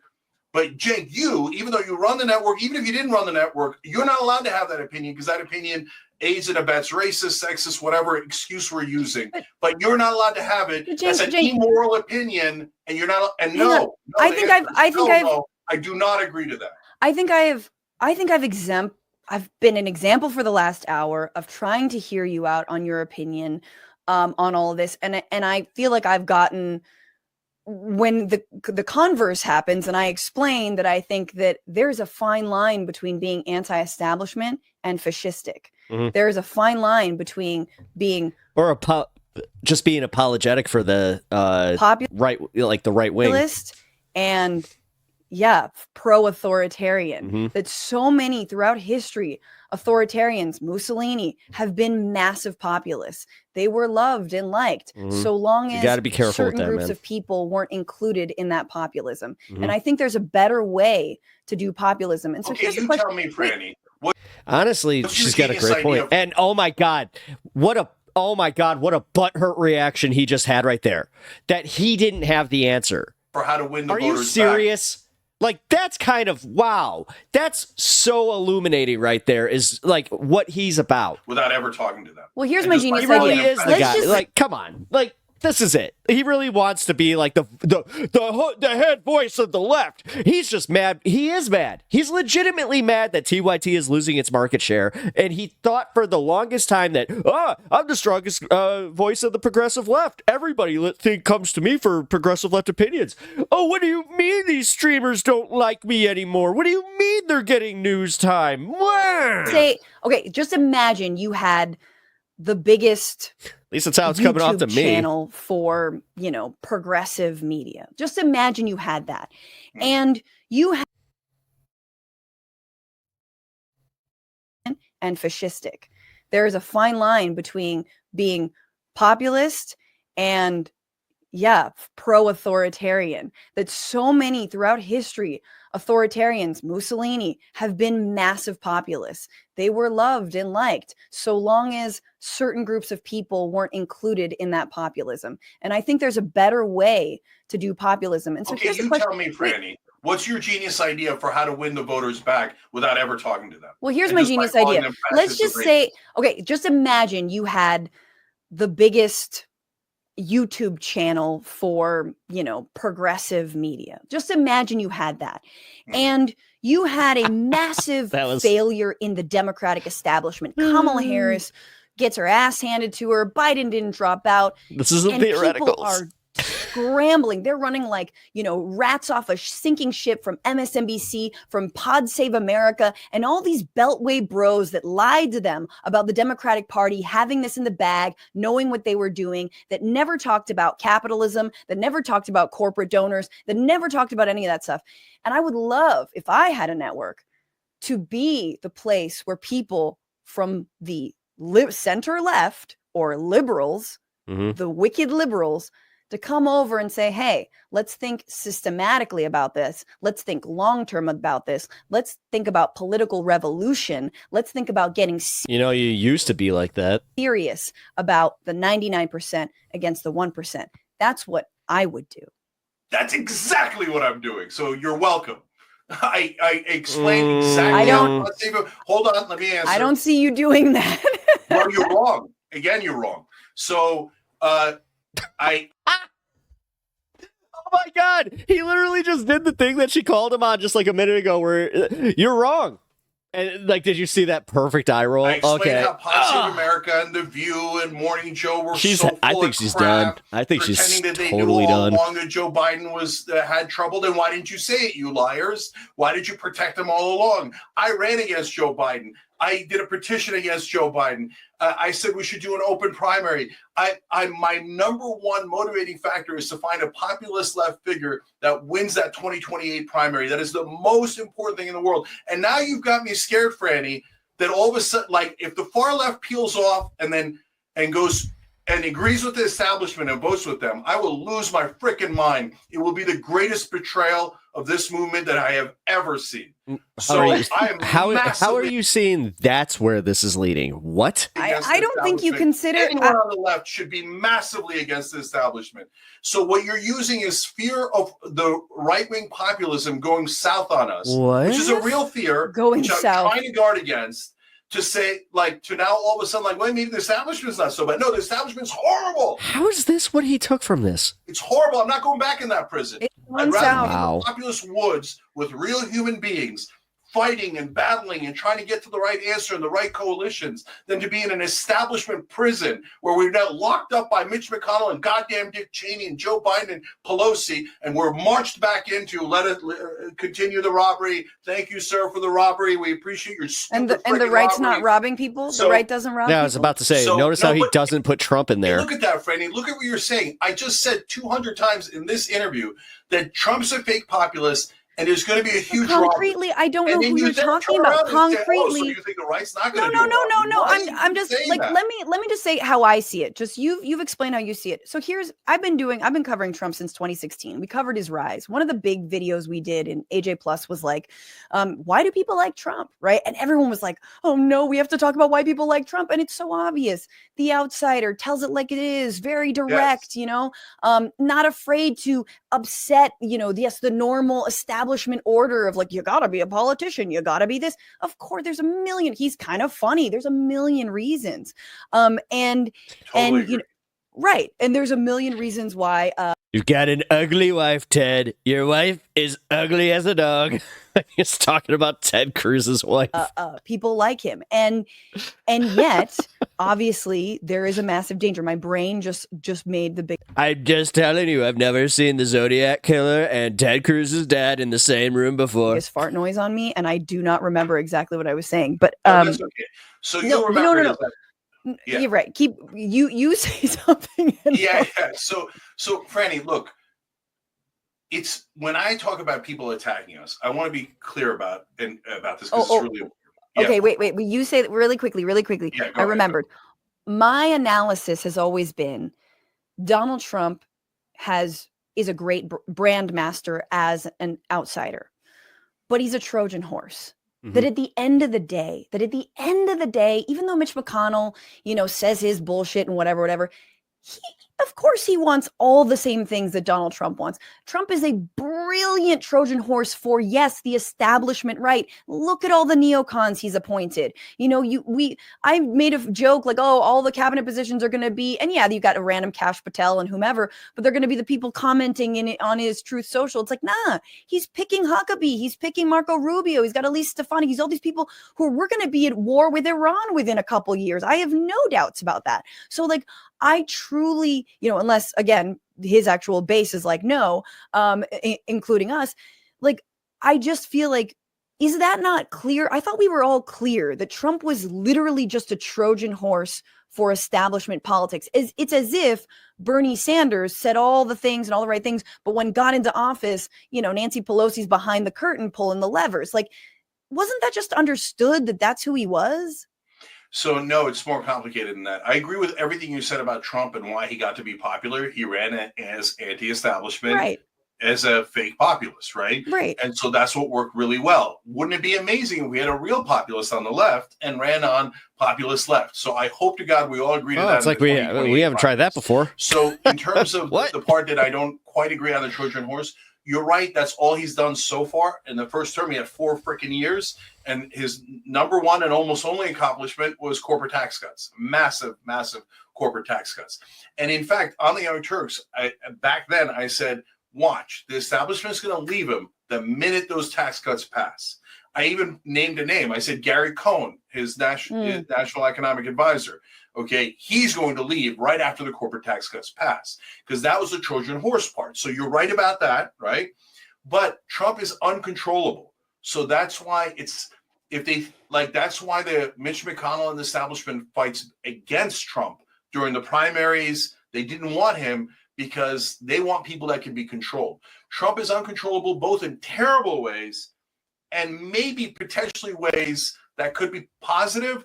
And that is why the establishment is scared to death of him, is because they're like, well, what if he does things that are populist in the right direction? No, right?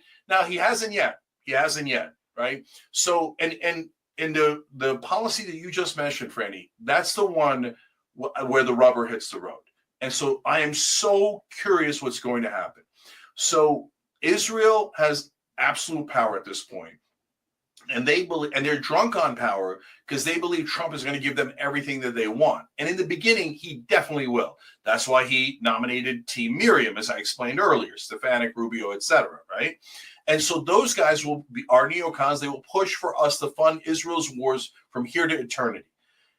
If I am wrong, then there'll never be any pushback from the right-wing populists, the MAGA base, and they'll be like, oh, send all of our money to Israel, start more wars. Maybe we should fight the wars for Israel. And then I'll come on your show and go on the Young Turks and say, guys, I was wrong. No, it turns out the right-wing populists, they weren't anti-war. They were just cultists.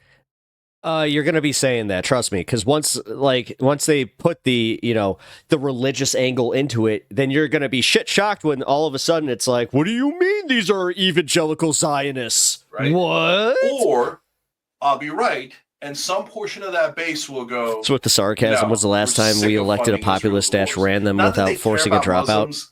I mean, Tucker's a good example of it.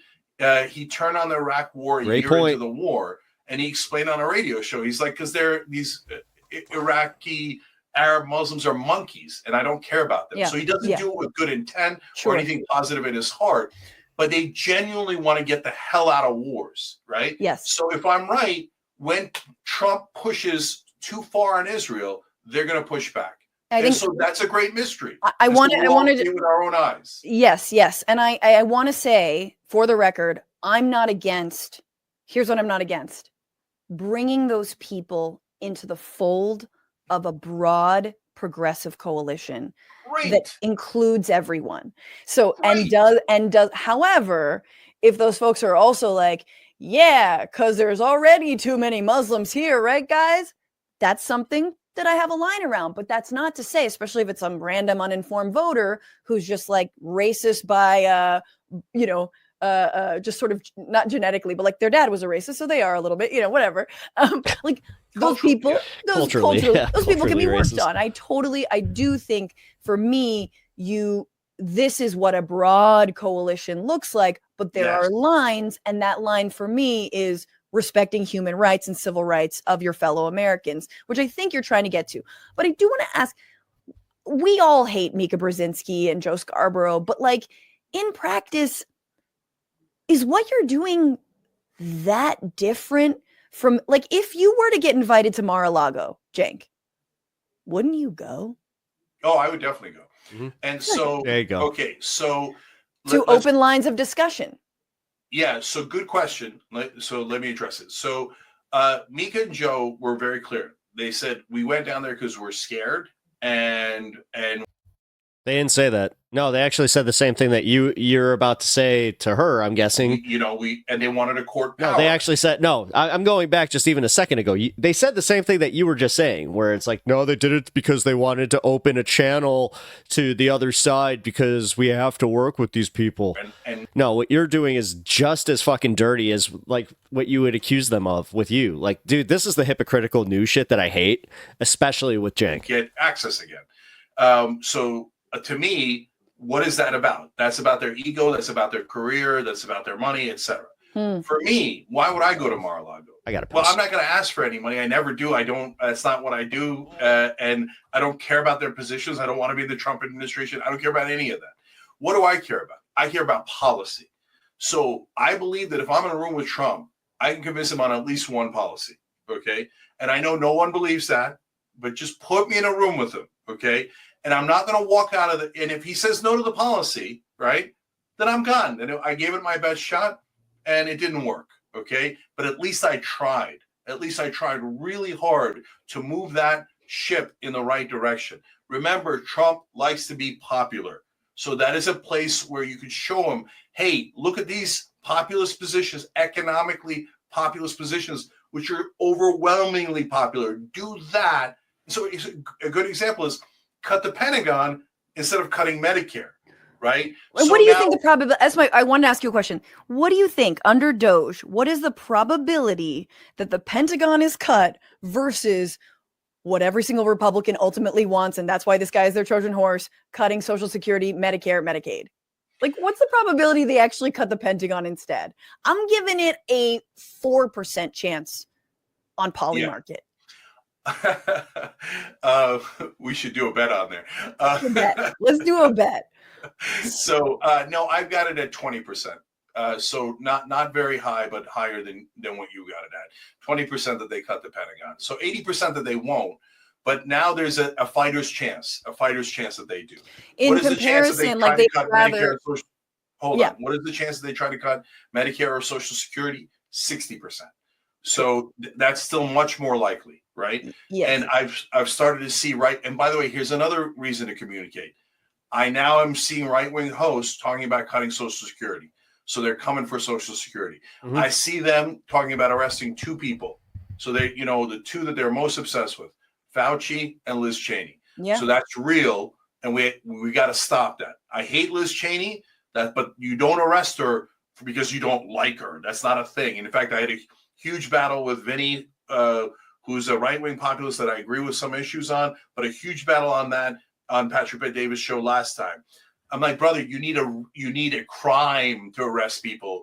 She hurt my feelings is not a crime, right? She disagreed with Trump is not a crime. I mean, it is now. I mean, Kash Patel, if you are a journalist or a pundit going on MSNBC and you say something about Kash Patel, he's going to send you a defamation letter of defamation, whatever, a threat to sue him. And that's what's happening. I actually, and I do, here's lastly, do you have a second? The thing is, just take up the lawsuits because as much as they want to like push it, they can't just buy like the judge's decisions. I've had this argument with a few people where they're just like, yeah, well, they'll just bankrupt you through taking you through all these court proceedings. It's like, no. That's where you have to find a lawyer worth half a damn that will go to a judge and then have it thrown out on standing. Second, a little bit more. Yeah, and I want to say one last thing too, but go ahead, Franny. Okay, I just want to, because this, I think, was another moment on Patrick Bet-David's show that stung, and I appreciate that you got into it with Vinny. I'm not discrediting that. Again, I'm not saying all of these appearances have been 100% awful. I just feel there have been moments where you throw the left under the bus. Who the hell said Trump has the best policies? What? More than Brian, you're having a conversation with yourself here. You push back on the right. And I you might disagree with the characterization. That's how I feel. This part stung for me. God. Why do you think they're losing these names? Yeah, so everything's a little bit different. And he's talking about like the Tulsi Gabbards and RFK Jr. and why the Democrats have lost those names. Yeah. Ooh. Person's different. So Tulsi, I think, was always secretly a right winger, but Bobby Kennedy Jr. was. Why is it from that angle? He looks like he would be like the leader of a village in Zelda, right? And so he's a decent example. So Bobby has opinions that a lot of people on the left don't agree with, right? To which I say something revolutionary to the left. So what?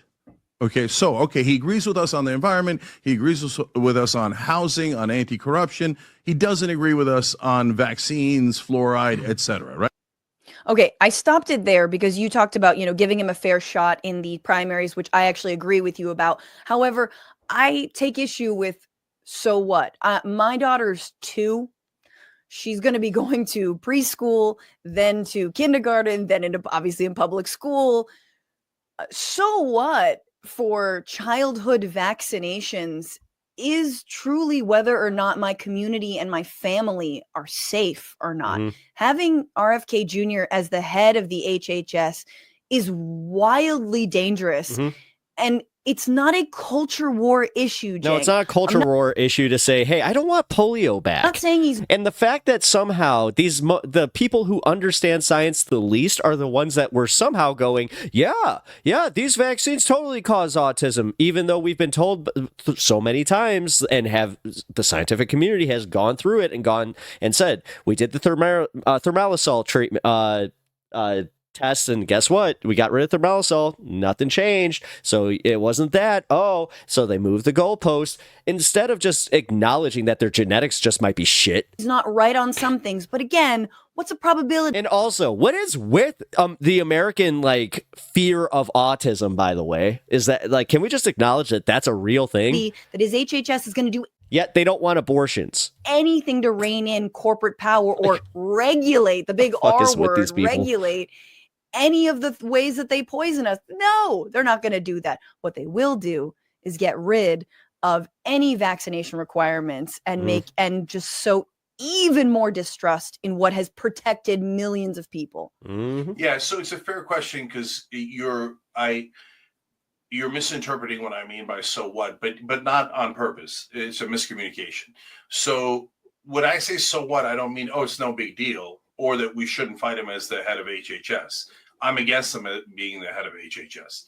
I mean, so what is in, so what? Then let's fight him on those things, right? So I wish he was the head of HUD, and then I would support him. He is great. He wants to ban private equity from buying our residential homes. Great. That's a great policy, right? But as the head of HHS, I massively disagree with him. And I think that getting rid of vaccines is a very problematic and not a culture war issue. It's very real. That affects people's actual lives. And when vaccines are blocked, there was a story out of Pakistan. They thought it was like an American trick. And then they blocked the polio vaccine and polio spread. And they were like, no, sorry, come back, right? So that's what I mean by so what. So what? Let's fight them on it. There's no... See, that's partly what's wrong here, which is that we're thinking of them, us. And so if they're in the them, then we hate everything about them, right? And what I'm saying is, no, we don't have to hate everything about them. All we have to say is... Maybe don't qualify genetics as good-bad when referring to autism as... okay, yeah. I don't agree with Bobby. That's fair. I was more broadly speaking to the fact that these people could just never actually fathom the idea that it actually might be in their genetic code instead of, being something that the government developed to make sure that it, on vaccines. So let's go, let's fight him and show that he's wrong, right? Sure. So there's nothing wrong with that's all right. I'm willing to give you that. As we wrap, I do want to ask, do you think about how what you're doing reflects on TYT as a whole or on individual hosts at all? I personally feel implicated by a strategy that I do disagree with. Or do you think, well, I'm doing the right thing, so everything I do should reflect beautifully on everyone who works at TYT? See, this is a way of getting me saying, Cenk, you're out of bounds. So you're implicating I'm me not trying. a strategy I don't no. agree with. Well, but what am I supposed to do? Not do the strategy I believe in because it might implicate people on the network? I think I'm you asking for should, like, empathy. not get I'm how just absurd asking that for sounds. empathy, Cenk. It's just weird. being a little empathetic. No, I don't think cool. that's about empathy. I think what you guys are asking for, and this is why I'm not on the far left, is you're saying, since we don't agree with your strategy and your strategy implicates us, you really, if you were empathetic and a good person, you wouldn't do your strategy. And I don't agree. I think my strategy is way better and will protect all of us much better. That's not what she said. She was talking about having empathy for the people who don't agree with the stand, like poly market, somebody that might start questioning whether or not you're beholden to some foreign entities at that point. And so I'm not going to purposely do the wrong strategy because it implicates people on the far left. If you say, hey, that's the type of boss he is. I'm so good to know. I'm going to leave. This is unconscionable to me, as some did. Great. I got no problems with it. Everybody makes their own choices, but I'm not pushing anybody out. You get this. It's a left-handedness trend, but with diagnostic improvements added in as things become less societally taboo. Wow, I'm having trouble with that word today. Those willing to identify with a label increases. Yeah, but also it's like you were just saying. It's like once it's diagnosed, then you're going to see an increase just because then by merit of having that diagnosis, you're going to then be able to diagnose people, thus increasing the people with said disease. Everybody gets to stay. Everybody gets to have their own opinion or they get to have or whatever. Passionately, they get to fight me on it. They get to fight everyone on it. They get to make their case.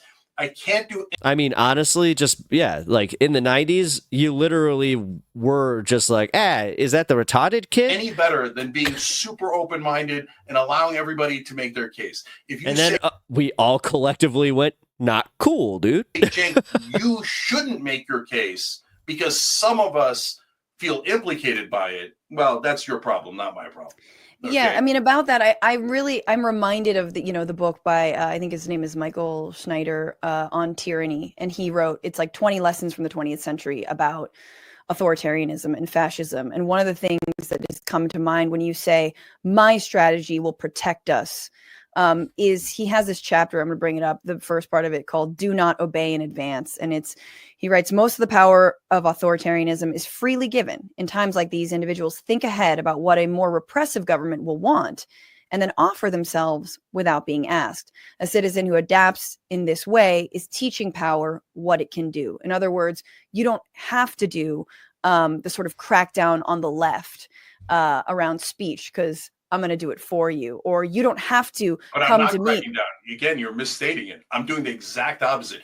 You're cracking down by saying, Cenk, you're out of bounds. So you should stop with your stupid opinion.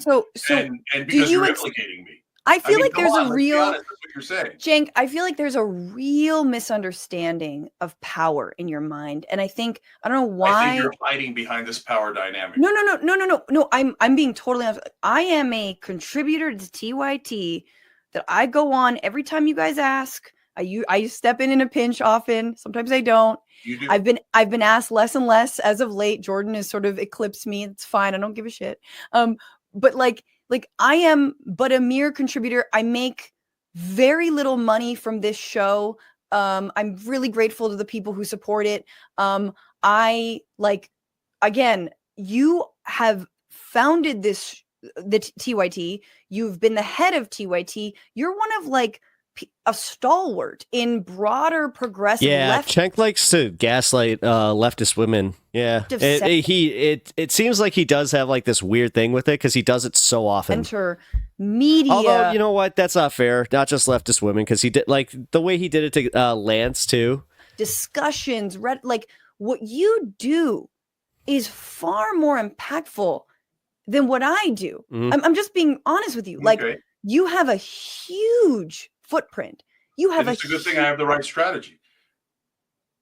And when you go on shows, and you go on stages again he said that with such arrogance and confidence without taking into account that he's literally losing 1/5 of his audience. Charlie Kirk. Yeah. Great strategy, Cenk. It looks like an apology tour. You implicate you're wrong about it. You implicate not just everyone who's worked with you and everyone who is ostensibly on your side. But it basically makes it seem like it cheapens. Brian, you're starting to do it again, just so you know, man. Interesting, but do you see anybody engaging with that? Everything that we've done and we've built. That's why I can't sleep at night. That's why I feel sick when I see you on the shows. Like, I'm just being, I mean, I guess I'm nuts. I guess I'm totally crazy and I should just trust you and say, yes, we need you're doing the right thing. You're protecting us. No, you don't have to say all that. I am doing is I'm filled with absolute despondency, like truly. And I can't believe that a guy who I used to admire and who I thought had a lot of fight is trying to scratch the back of people who absolutely would never do the same for them. So we just spent an hour and a half me explaining how I'm not scratching their back. I'm trying to get. But I can show you more clips, to agree man. with us on things we believe in and we've always believed in, and you go back to scratching their back. At least the trains will run on time. No. So let's end on this because this is monumentally important. So I say everybody's allowed to have their opinion. You say when I have my opinion, I'm hurting other people. But that's do you hold on? You're hurting a broader movement, yeah. Hold on. Do you not get that privileges your position and says my position is obviously the correct one and the moral one, and says you have the incorrect? No, it's actually. I was about to say no. Wow, does he not hear himself? This is the biggest piece of projection I've ever heard. Immoral one. You are implicating me in your immorality and your wrongness. So you really shouldn't do that because that's being immoral to me and other people who agree with me. Wow, way to go out on a fucking high note. Obviously wrong and immoral about this. You're implicating me in your immorality. With great power comes great responsibility. That's what I'm saying. It is definitely the correct position. I'm saying with great power comes great responsibility. I'm giving you. So accepting. But you've gone off the reservation and you've gone rogue, Cenk. So now it is your fault for implicating the beloved far left, who clearly have the correct position. But I really don't have the correct position. I don't represent the left. I think. Hold on, guys. I gotta address this. Autism is just hyper focused without exceptions. Some people can focus on 3 things at a time. Autistic people can't hold a conversation. Dude, you want to talk about reductive thinking? That's one of the dumbest things I've heard in this chat in a long time. So please. What? Dude, that's maybe a small subsect.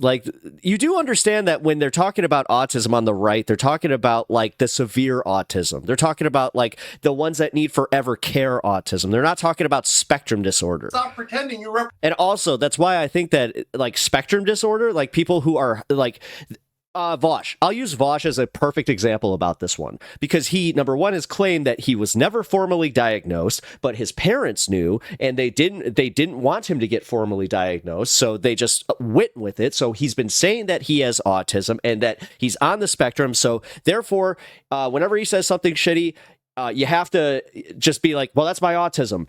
I have a problem with that, number one. And then on top of it, I have another problem with the fact that we're probably in about 10 years going to reclassify the people that are, what I'm saying, that are light on the spectrum as something else. Represent the left when the voting and the polling clearly But what you're talking about is just what? Showed you don't. And it's not wrong to be center left. You think that it's center left is no, it's, I don't know what you think it is, MAGA or whatever.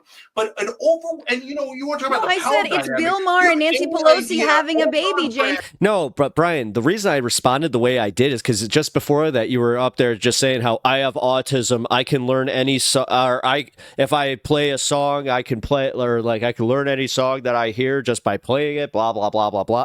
I think, dude, that's some of the again. Ultimately, you just need to honestly, man, you're getting embrace your exhausting. centrism, my guy. I think you're just more of a centrist than you think. I just explained it, but you don't want to hear it. I said it earlier, Franny. I'm not talking about the disgusting centrism of Manchin and all of that the mainstream media lied to us and called centrism. That's radical. What's wrong with Manchin? Manchin works with. Yes, Brian. I'm going to pause this video that I have been watching for the better part of 2 hours so I can discuss the finer nuances of autism with you. Both sides.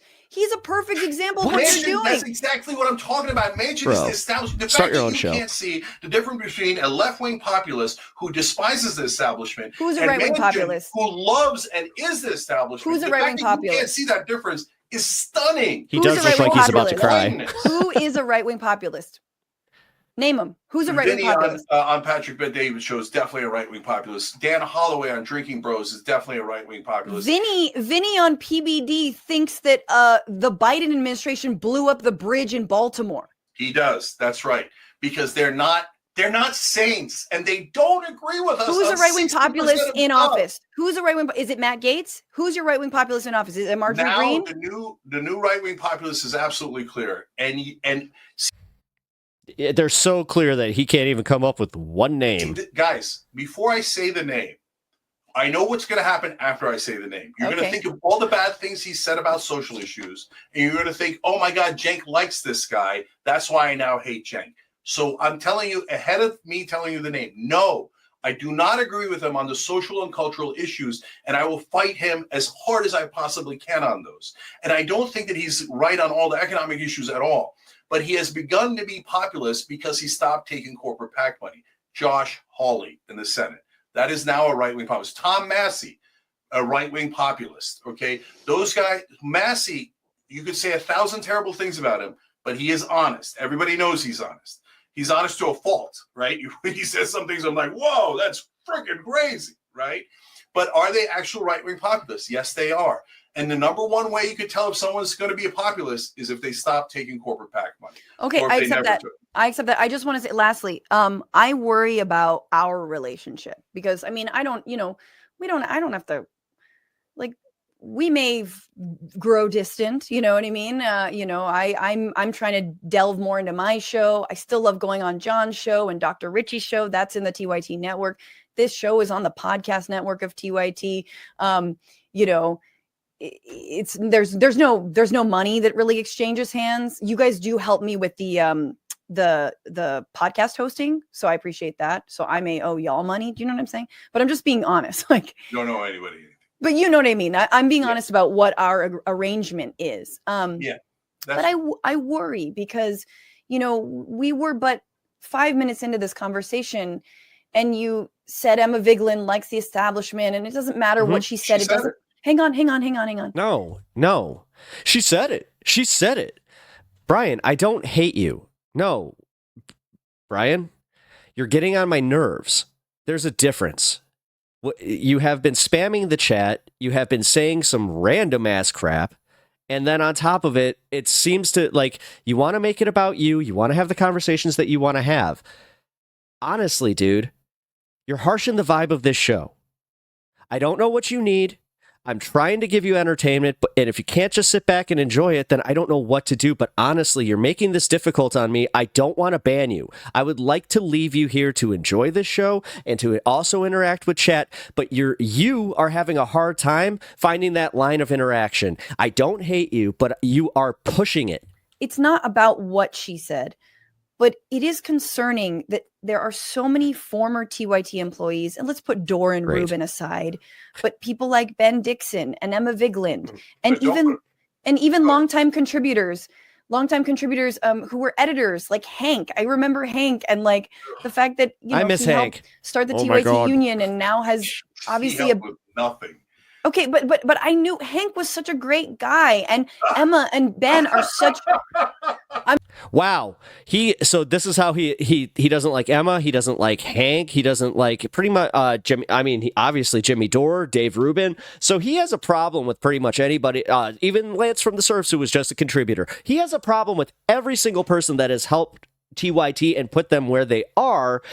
Like, if they leave TYT, like, seriously, Hank now, one of the nicest guys that was on that show, he's gonna just be like, Hank was an asshole. I'm just saying, I'm telling you, these are, but okay, I'm afraid, man, like, I'm next. Like, I don't know what I'm gonna do that I'm booted out of the castle, and suddenly it's us versus them, and so what does it say about TYT? What does it say about you that there's so many former employees who are on our side ostensibly, who you have so much disdain for? Yeah. So Franny, if you're next and I have this secret nefarious plan to push people out, why am I on here? Why would I come on here and talk to you for now nearly 2 hours when if I'm planning to push you, that doesn't make any sense. So number two, that's not what she was some people saying. have left the network, and don't exclude Dora and Ruben, because Dora and Ruben and some others that are. You just figured out that there's a delay here? Yeah, Brian, your victim mentality is acting up again. You said some reductive shit and got called out on it. It's not the end of the world. Went right, but some others went left or far left or whatever. Thanks, Brandon. But some group of them have the same agenda. Come watch me, come subscribe to me, not the Young Turks. I'm the morally pure one. I'm the right one. I'm the one that's right, and they're all evil and terrible. And don't give them money. Give me money, right? So let's keep it real. So is that everybody? Absolutely not. Absolutely not. Okay. So a good example is Mondale Robinson. I like Mondale, and he has the similar ideological problem as you do, and he decided one day, that's it, I'm quitting, right? Yeah. And so, but bless his heart, that's what God made doors for. Okay. So, and now he's attacking me and saying I'm in league with racists and stuff like that. Okay, that's his opinion, right?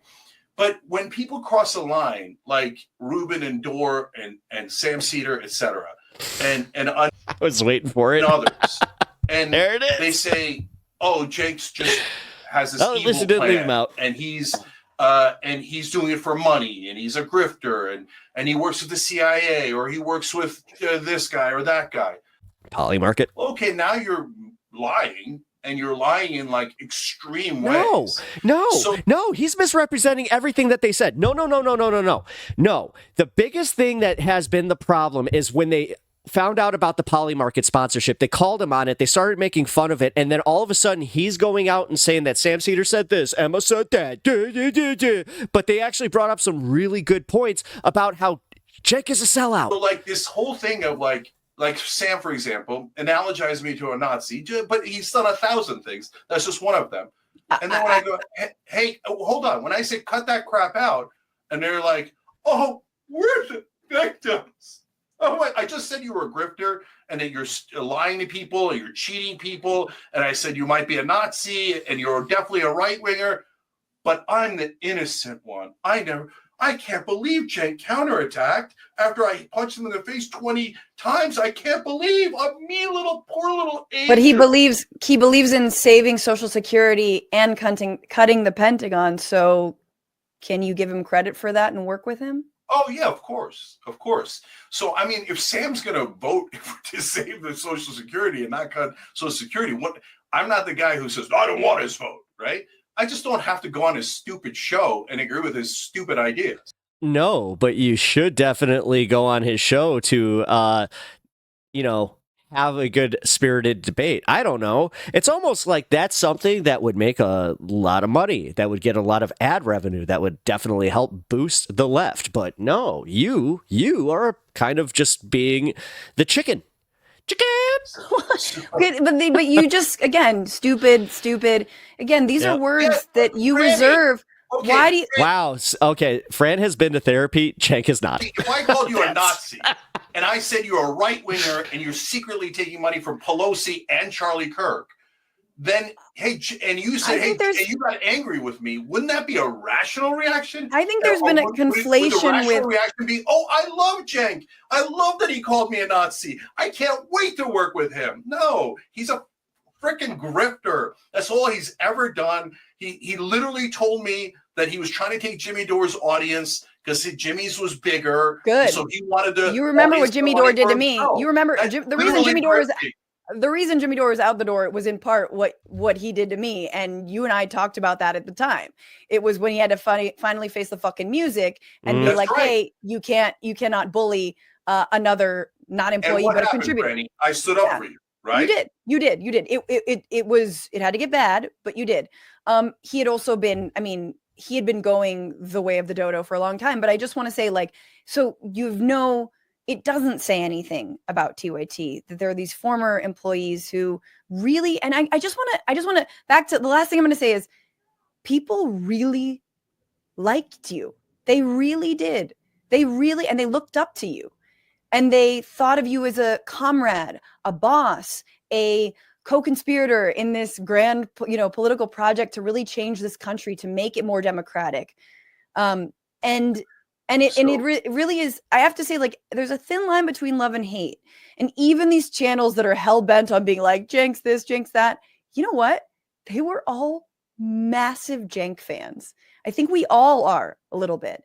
And so I just want to say, like, it is sad to us to see you honestly act like very small when in fact no, it's kind of like watching your uncle get bodied, and then you're just like, and then he just constantly, like, he's just like, man, like 5 years ago, it's like he lost a fight and he keeps talking about it. It's just like, dude, we all saw it happen. It could be a lot bigger. So, Franny, I think you're being unbelievably unfair. So you're taking 6 people, of course, 4 of whom are like clearly doing it for money, okay, and clearly doing it for attention. So are you. You make a living off of it. I hate this type of disingenuous argument. Yeah, no, actually, you know what? He can't even do that anymore. He runs a network. He has sponsorship by Polymarket. This is a small YouTube show where I barely have 1,000 subs. I am a very, very small show. You want to talk about independent media? I'm the independent media. And then, look at me. Look at me. I am the independent media now. I'm asking you a question. You accuse me of incredibly unfair things. Can you allow me to respond?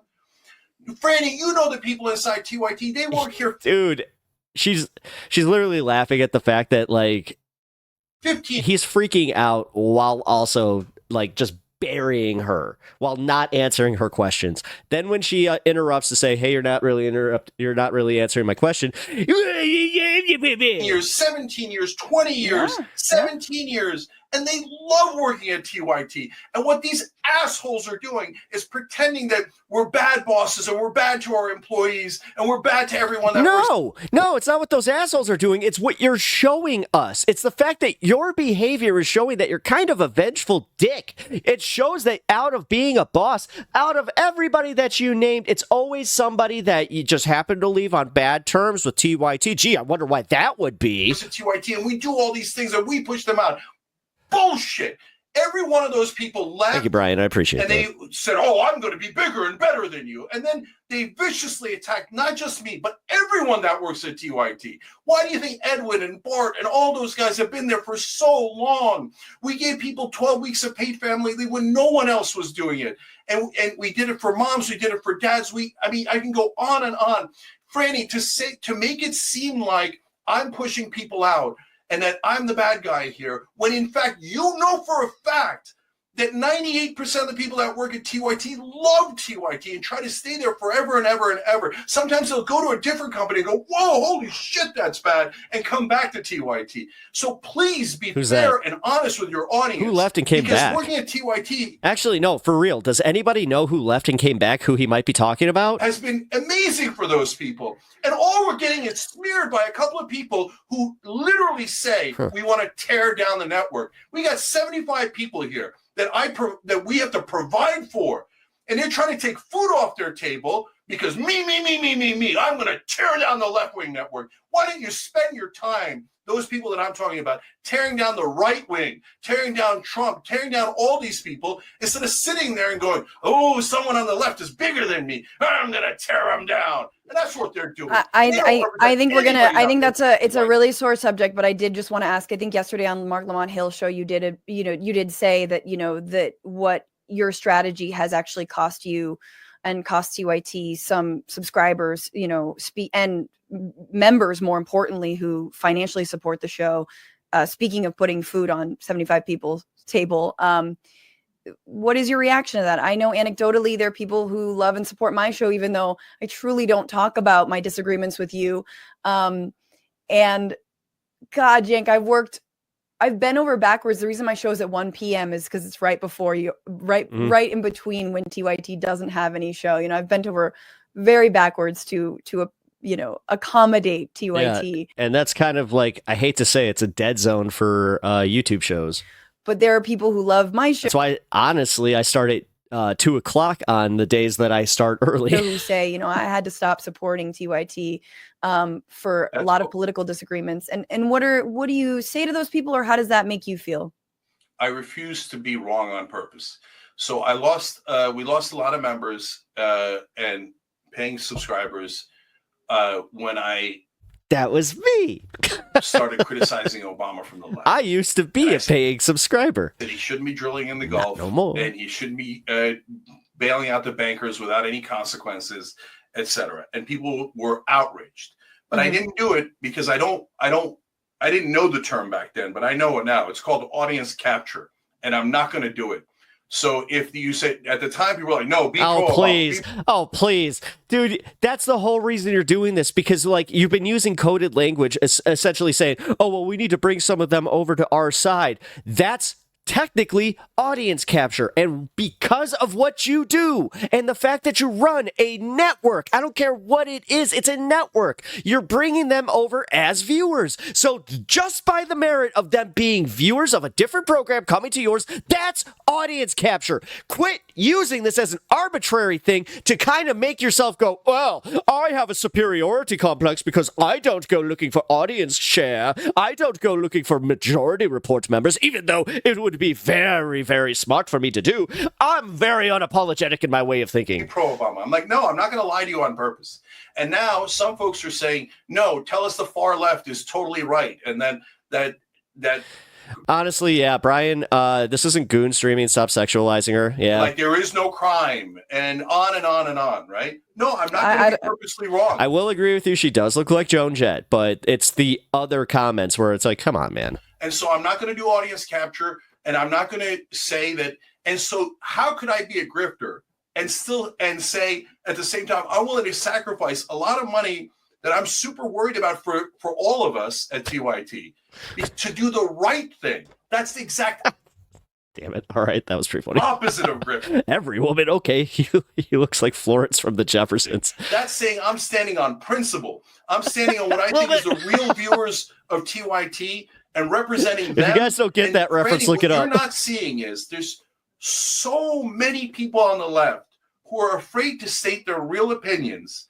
because they're going to get shellacked online. All the far left is going to come out and call them a right winger and a fascist, etc. They're so scared to actually state their own opinions because the far left has so much more power than they realize in terms of the social media ecosystem. Right? I agree. And I do think that it would benefit all of us to be a little bit less online, because I do think there is a real left. They are in labor unions. They work in homes. They, they are serving people Starbucks, right? Like there are real leftists. Yes. They are, let's be real, they are on the streets demonstrating for Palestinian human rights. They've been on the streets, although I know this gets into prickly territory, but they've been on the streets saying things like defund the police, saying things like Black Lives Matter. And I know you might disagree with them, but there are real leftists who don't just live online. And so I hear you about, I absolutely concede our movements. We always talk about this. How can our movements be more attractive? Be, as Michael Albert, who wrote this book called Participatory Economics, he used to say, how do we make the left sticky? Like sticky, where people want to be there and stay there. And sure, it's by not over policing one another, and it's by meeting people where they're at. And I think that is absolutely true. But for me, it is not about, it's not about what I see is conceding. What's up, Dombre, son? Hola. To a right-wing framing within the ceiling. Welcome to the stream. I appreciate you popping in. There's always a ceiling, and that ceiling is Donald Trump. I appreciate the follow. Thank you. Franny, I'm not conceding, and facts have to matter. Facts have to matter. Well, like you're painting me as a collaborator when I haven't collaborated at all. All I've done is argue for our positions. And in fact, you showed a couple of times when I argued for our positions.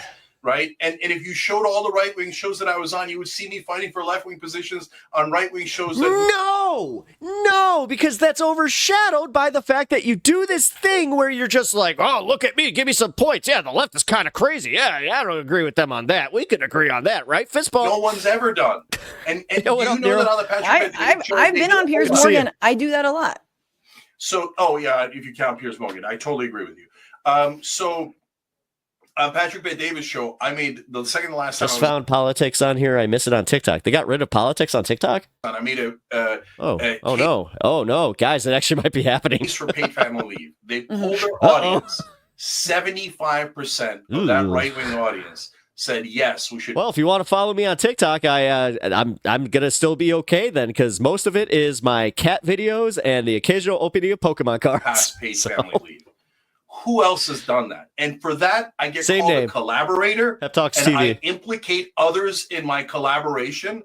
Can you not see how unfair that is? So what is the goal then? Do you hope that maybe some of those 75% are people who heard your argument around paid family leave are like, you know what? Let me check out TYT. Like, let me see what they're about. Like, I liked what he said on this one thing. Is that also the goal? So the strategy is to coalesce populists on the thing. Now I'm saying it for the 200th time because it's not getting through. So, but it's not about audience then. It's not about maybe getting some of their audience. Because I understand. I don't know. Just admit it. It wouldn't. God, I wouldn't even be like harping on this, but he won't admit it. It is about audience. It's about him, dude. It wrecked his brain when he went on after that whole anti-trans thing with Anna. When he went on that next weekend, he saw that he literally lost 1/5 of paid memberships. It wasn't just people who were watching the show. It was 1/5 of paid memberships that they lost. Talking about in like what framework? You know, So- are you a movement leader? Are you going to start a political party, or are you just the head of an online channel? I mean, the latter. That's a is what great we question, know to be Franny. true, right? Yeah. So No, look, great. When Jimmy left and other people left, oh yeah, Young Turks is going down, blah blah blah blah. No, it was total nonsense. Never had any issues. Here, this is a giant fight, and we do have issues. Okay, and so that is standing on principle. No, it's not like I didn't know that we were going to get into this huge issue, right? And that the other left-wing hosts were going to take this as a great opportunity to try to whittle us down. And so It's not trying to whittle you down when you are literally producing them with content that they can just objectively go, I disagree with that. No, it's you who's being bad faith about it. It's you who keeps harping on the little disagreements and then going, I can't even interact with them. Sam Cedar's a grifter. Lance from the Serfs is a grifter. This person, this guy, what was his name? Oh my God. The deep voice guy who left TYT, who was like the nicest guy, apparently a grifter. So we've gone through all that. Weird. And we've done that. So why am I doing it? Number one, because I believe absolutely that it is the right strategy and the right policy. Careful, Brian. It's not about woke, dude. It's about the fact that, honestly, you're pushing it. Like, let's put it this way. You're kind of riding that thin line. And honestly, now attacking the chat. Policy and to the ultimate goals that you're asking about. Franny, You've spent a lot of time with this community. Why, like, are you, dude? Number one, we've got to win Testing my patience. the primary in 2028. So, Sure. So why I am even I agreed with you. She looks like Joan Jett. Go back and read the rest of your comment. saying things where I go, hey, I'm center left and I do not agree with far left? Because I believe far left will be used, and you could disagree. There's nothing wrong with disagreeing.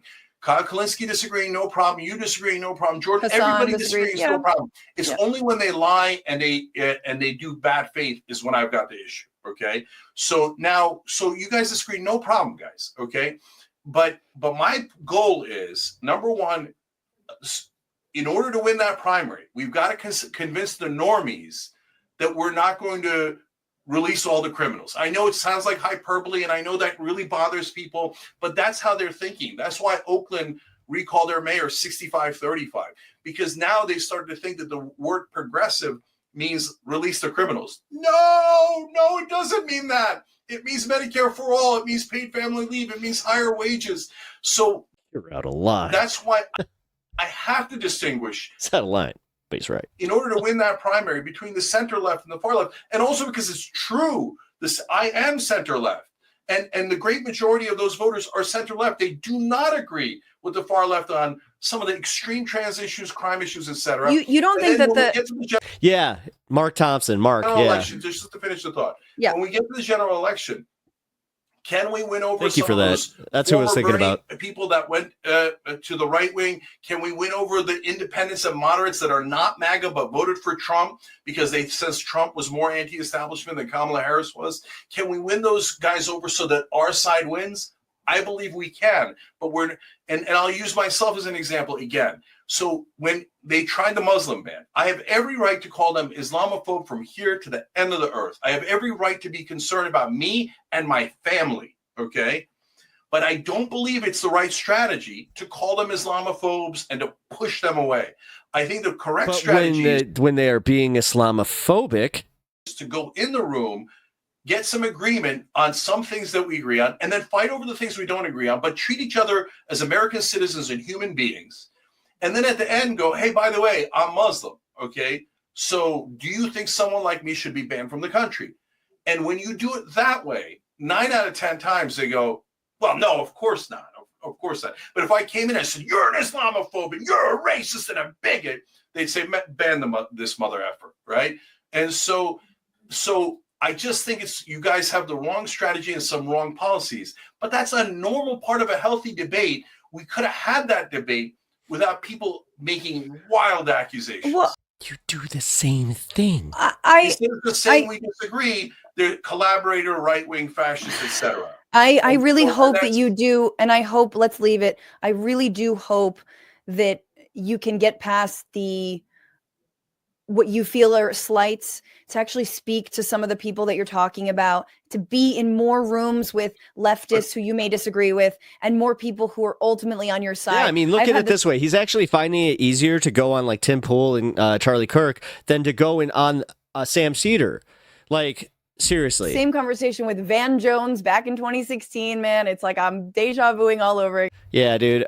Brian, you got to be careful, man. Because honestly, I don't want to take all your chats away either. Because, like, dude, seriously, man. Like, why? You seem like you were pretty cool. Are you, like, is this just the long troll? Are you, like, seriously just trying to troll my stream at that point? Because, like, we've given you so many warnings. Where I told him the left is more on your side than the right. And he's like, no, the left wants to tear me down. But anyway, Cenk, it's really great to have such a candid, open conversation. I like that we can both be very Mediterranean about it and get like super mad, but then rein it in and be cool. And then be like, we're like, yeah, we're just going to yell and then we're going to be fine. And then we're going to bring it down. So nice, Francesca. That was actually probably the best way to handle that, where it's just like, yeah, we just had a Mediterranean, you know, we get passionate. That's the kind of beer I like to have. Yes, thank you. And but not with Charlie Kirk. And I will leave it at that. Everybody, you can check out all of the interviews. You don't have to, it does not hearsay. Watch for yourselves and see Cenk, and obviously every single day on TYT, 3 p.m. Pacific, 6 p.m. Eastern. Thank you so much, Cenk, for being here. So, Franny, last thing I have clarified. I'm going on every kind of left-wing show. Yours, Mark Lamont Hill, Breaking Point. Not Majority Report, not the one that honestly rivals your show. Brian Tyler Cohen, Dollcast. We're going to watch that one. There's just a whole Destiny where I guess he's kind of on the left. He's going on Destiny, eh? What up, dude? Oh boy, don't talk about Israel. But I'm going, David Pakman. I go on every show. The only shows there's only a couple of shows I don't go on because I think they're bad faith.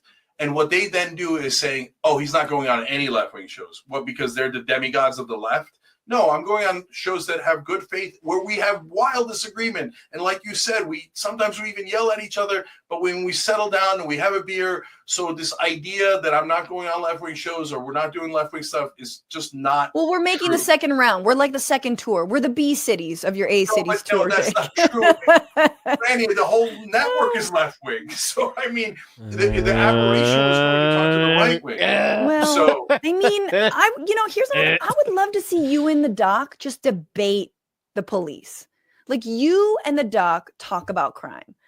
Like, that's would be a great idea. I would watch the shit out of that because we don't disagree on the police. We disagree on, I don't even know that we disagree on crime. So be careful what you wish for. No, exactly. You guys might agree. I'm just, because all we do on that show, right, is look at like Karen videos and cop videos. So like, everyday racism and like institutionalized racism. But I totally agree with what Rashad says on the cop videos. Please, everybody check out Indisputable. That's Dr. Rashad Ritchie's show that Franny is referring to. Check out Damage Report. That's John's show. John is closer in his policy views to Franny than he is to me, I think, these days, etc. So please give all those shows an opportunity. Check out everybody on Rebel Headquarters.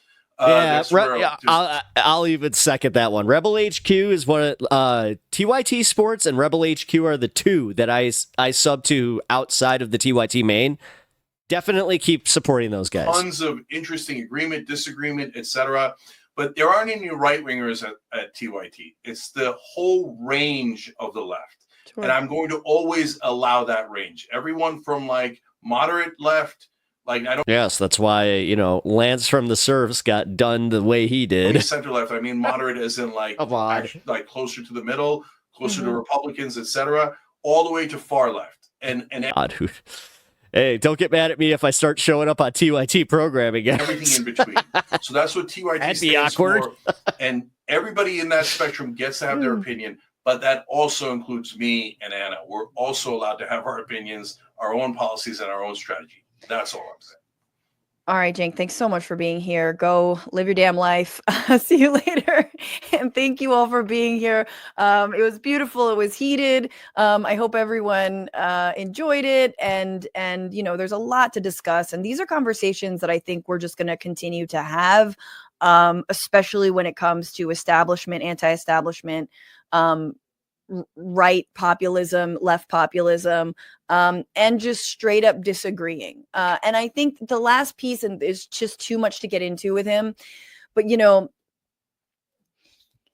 where majority opinion is at on issues like crime has everything to do with our media ecosystem and the perception of crime being up, just like the perception of the economy being bad, has everything to do with how people vote, right? Now, of course, Cenk would probably say, no, look at these stats, look at those stats, but man, it ain't the 80s, guys. It has gone down, right?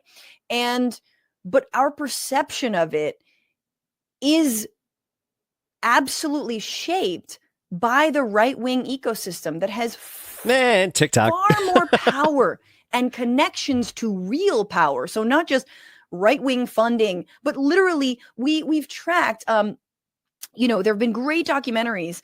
I think it was the QAnon Into the Storm documentary that basically tracks how the right and MAGA and Trump launder the most obscure stories upward till they become policy, right? I mean, there is a pipeline, a reverse pipeline from, the backwaters of right-wing conspiracy theorists and literal, and the White House. And so they have far more power than we had. If only there was a pipeline between us and Nancy Pelosi or, anyone in power. Sadly, there's not yet. No. I think it's really important to remember AOC losing that committee position was essentially just us being told, stay in your lane. As we think about narrative and messaging, as we go forward and we try, again, I've said this multiple times, how can we humanize migrants, right? They're eating the cats, they're eating the dogs. And the New York Times does one article about Haitians in Springfield like a month after the whole thing. And it was great. But why isn't every single news outlet doing their job of humanizing immigrants? Who are we talking about? What about trans people? Who are we talking about when we talk about trans people? And so you will see that from me. You will specifically see that from this show going forward, speaking to organizers and activists who are on the ground, who are working with the trans community and defending them, who are working with the immigrant community, especially the Haitian immigrant community and Black immigrants, I think obviously particularly aggressed upon. So that is something that I will always center, is that kind of work, in addition to the radical analysis. Yes, radical analysis of real intersectionality, real broad-based coalition work that needs to be done to build for our side to win. I don't want to give the other side any credit. I want to win. And when we win, I want their figures to come over to our side and be like, ooh, what's going on there? Hey, Can't we work together? They were pretty similar on these issues. And again, I think I made my point and pretty clearly that there is no difference between this MAGA and that MAGA. It's the same thing. The Trojan horse is the same thing. They dusted it off for 2024. And people perceive the economy to be bad. And it is bad.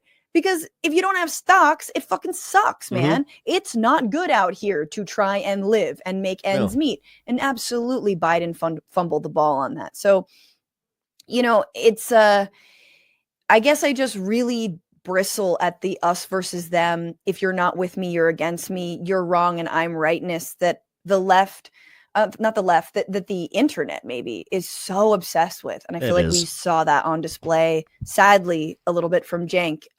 What's nice? I had an interaction with a community member here at the very beginning of me starting my channel where unfortunately, she kind of had that attitude about what we were talking about. And I just kind of called her out where I'm like, you're being kind of an elitist about this. And recently she just said, she's like, I appreciate you checking me on that. So, there are ways that we can totally just.